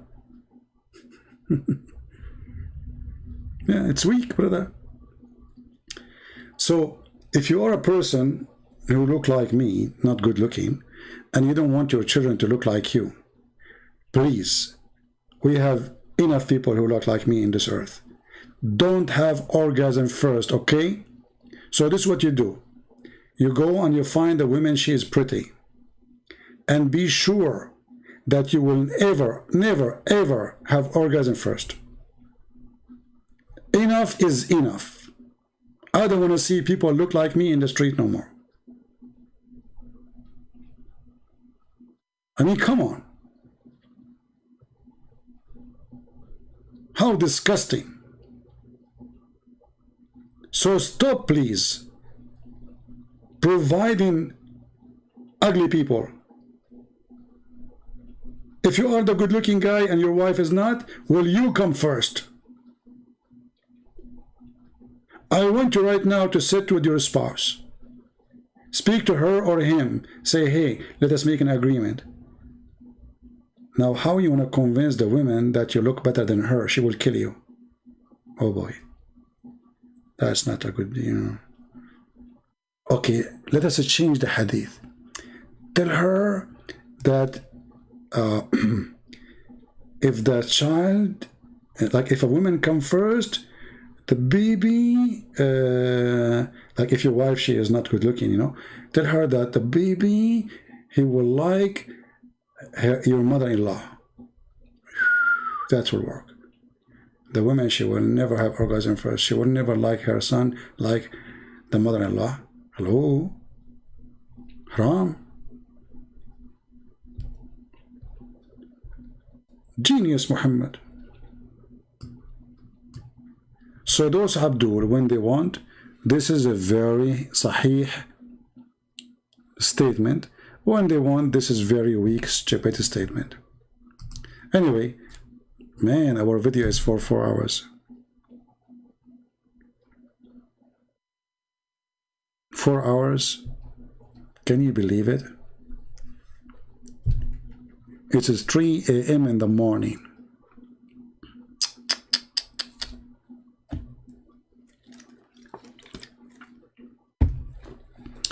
That's it.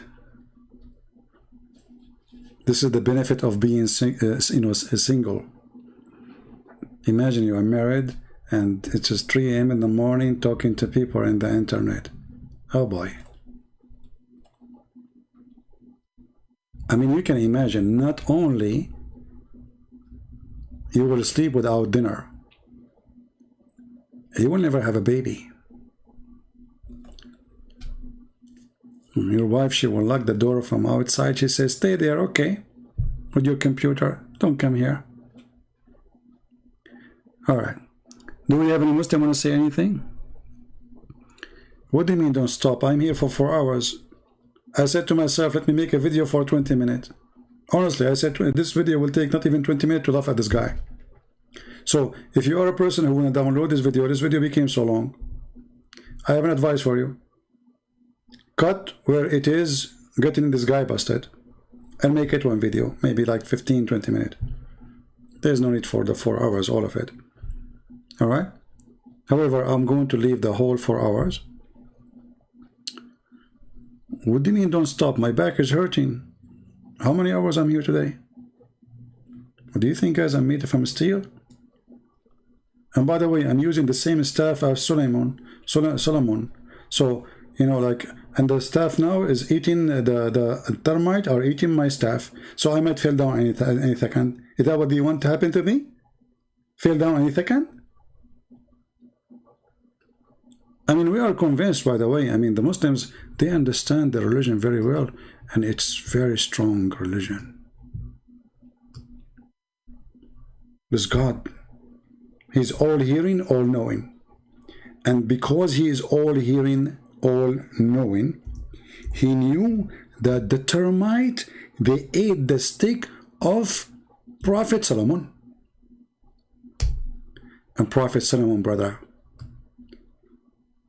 he died standing. How beautiful. It's like a movie, brother. Like when the hero dies standing, that is Solomon. But what makes it more disgusting, that termite was able to conquer Solomon. I mean, what is a great hero? So there's a great king, he dies standing because he was leaning over his staff. And then these filthy little creatures, they call them termite. They start chewing his staff. And Allah is watching. It took them a year to chew it. And then Sulaiman, he fell down. And then the whole kingdom, they noticed that he is dead. So if you want your wife to think that you are still alive, even a year after your death, just get a staff and be sure to die standing. Don't worry, if your wife, she go to the room and she is standing and you talk to you, she talk to you and you don't answer, she will never notice that you are dead. So if she come a week after and you're still standing holding the stick, she will never even suspect. That's normal.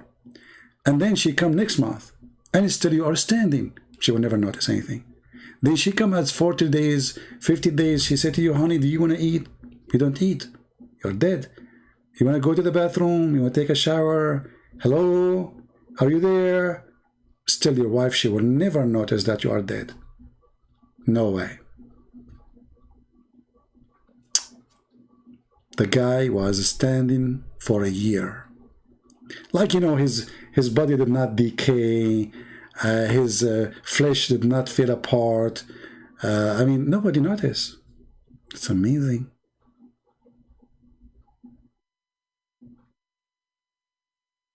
I can do that, by the way. I can die standing. I can die lying down, and nobody will notice.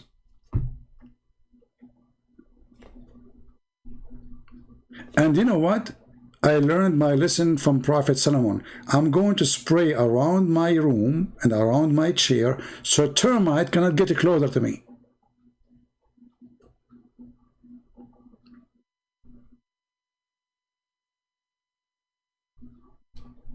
This is the knowledge of Allah. Allah is all hearing, all knowing. So he go back on time, he have a time machine, and he learned what happened to Sulaiman, that he have a genie, and he have an army of a chicken, and he have a flying carpet. By the way, all of us Arab, we have a flying carpet. We fly. We know how to fly, we don't know how to do landing. Just to make it simple for you. You can check 9/11 if you don't believe me. So to Sulaiman, we made the wind obedient. If you read the story, you will see that Allah, he gave Sulaiman a flying carpet made it from wood. Then he ordered the wind to carry him. And how big this flying carpet is? Not like Alibaba. No, it can fit for 600,000 chairs. All his army, all his animals, all his kingship, and all the equipment of war in the top of a flying carpet. Brother, true story. Allah is all-knowing.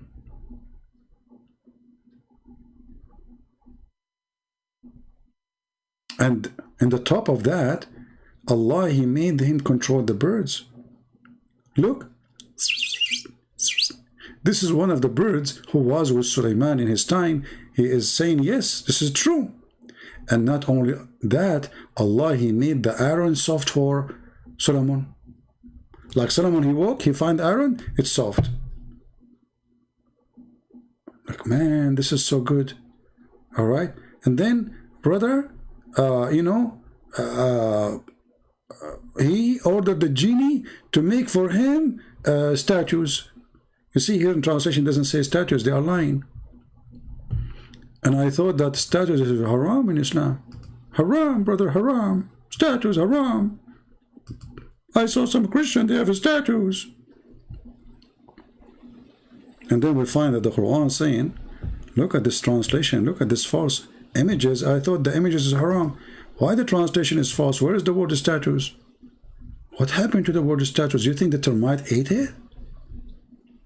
Ah, here we go. In this page here, the termite did not eat it yet. But wait, in the coming page, the termite will eat the word statues. So Allah, he made Sulaiman control the genie, and he ordered the genie to build for him a synagogue full of statues. Hey, Muslim statues for who?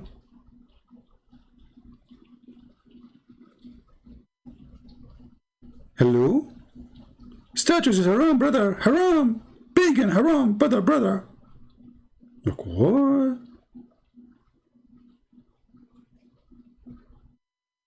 And then if you ask the Muslim scholar, they say, at that time, statues were not haram. Like, what the heck? Allah is Modi, not Modi, the Prime Minister of India. No, this is a different kind of Modi. So sometimes it is haram, sometimes it's not haram. The Modi God.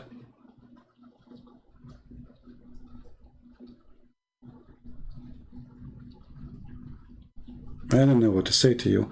I know that all of you are jealous because the Prophet of Allah, he knows everything and Allah told him everything.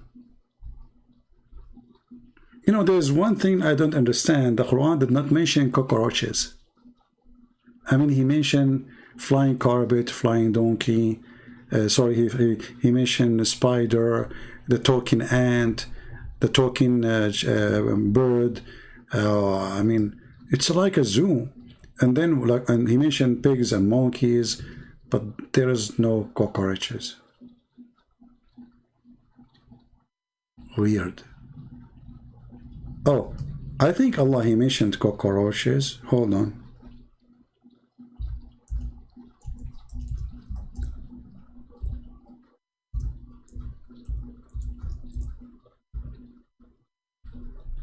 Look at this.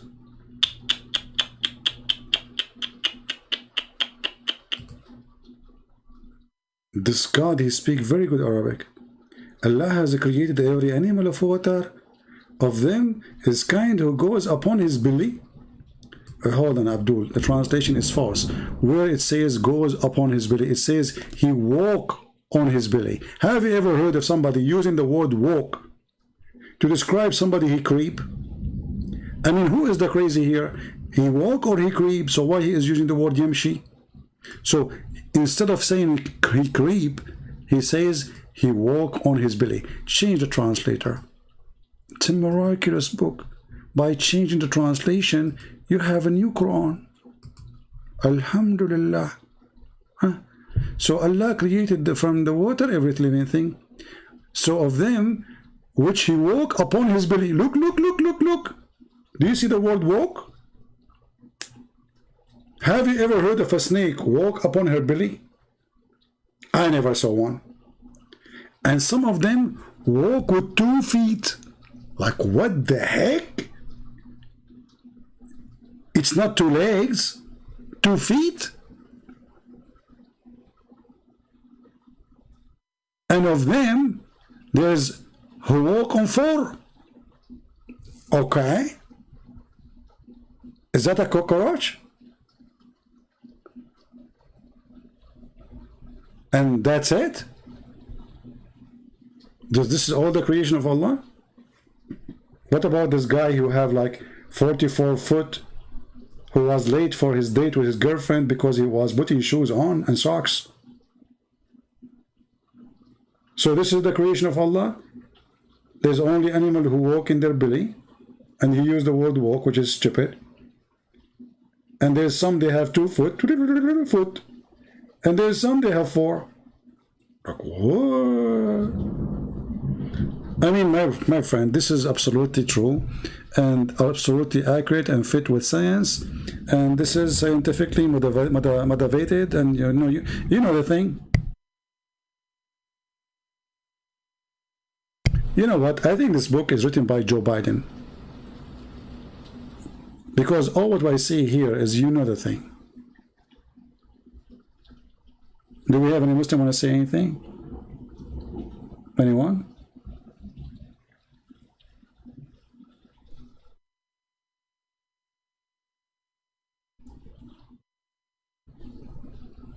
Where's the guy he was calling me coward?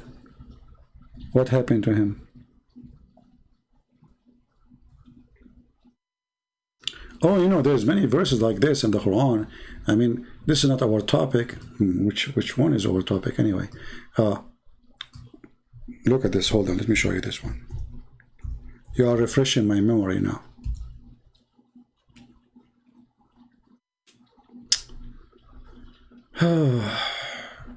Amazing, brother. Very beautiful book.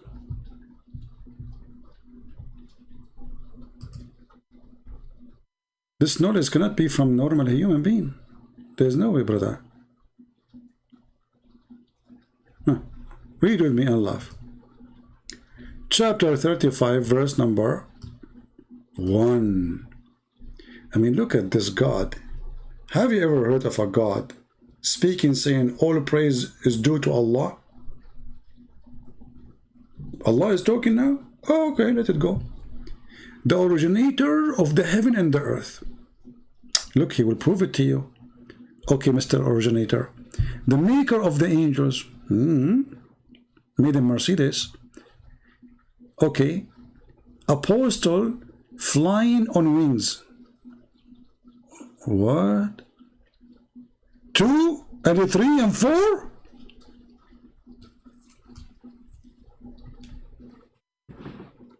You know what, Muslims? I want you to explain to me how an angel he have 3 wings.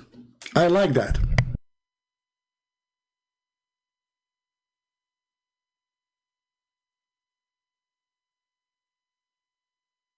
Three wings. Man, that's something.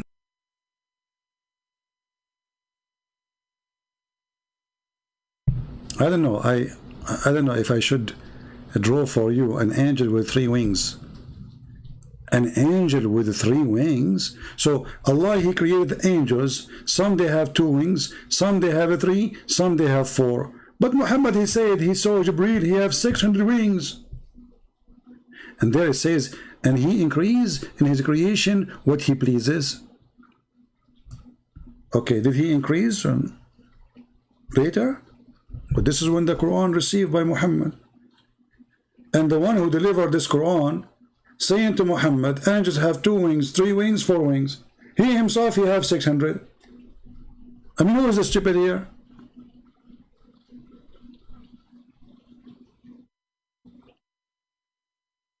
Hey, Muslims, imagine you receive an email from, let us say, Amazon. They say, hey, listen, our car either have 3 wheels or 4 wheels or 2 wheels. And then the guy who delivered to you that message, he is driving a truck, have 600 wheels. Like, what?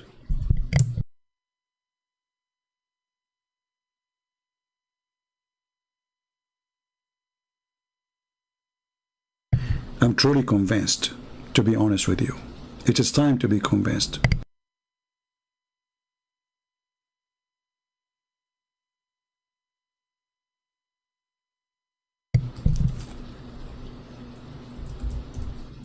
It is time to go, man.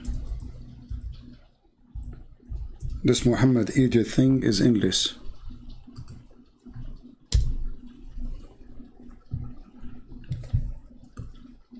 The Prophet, he saw Jibreel and he have 600 wings.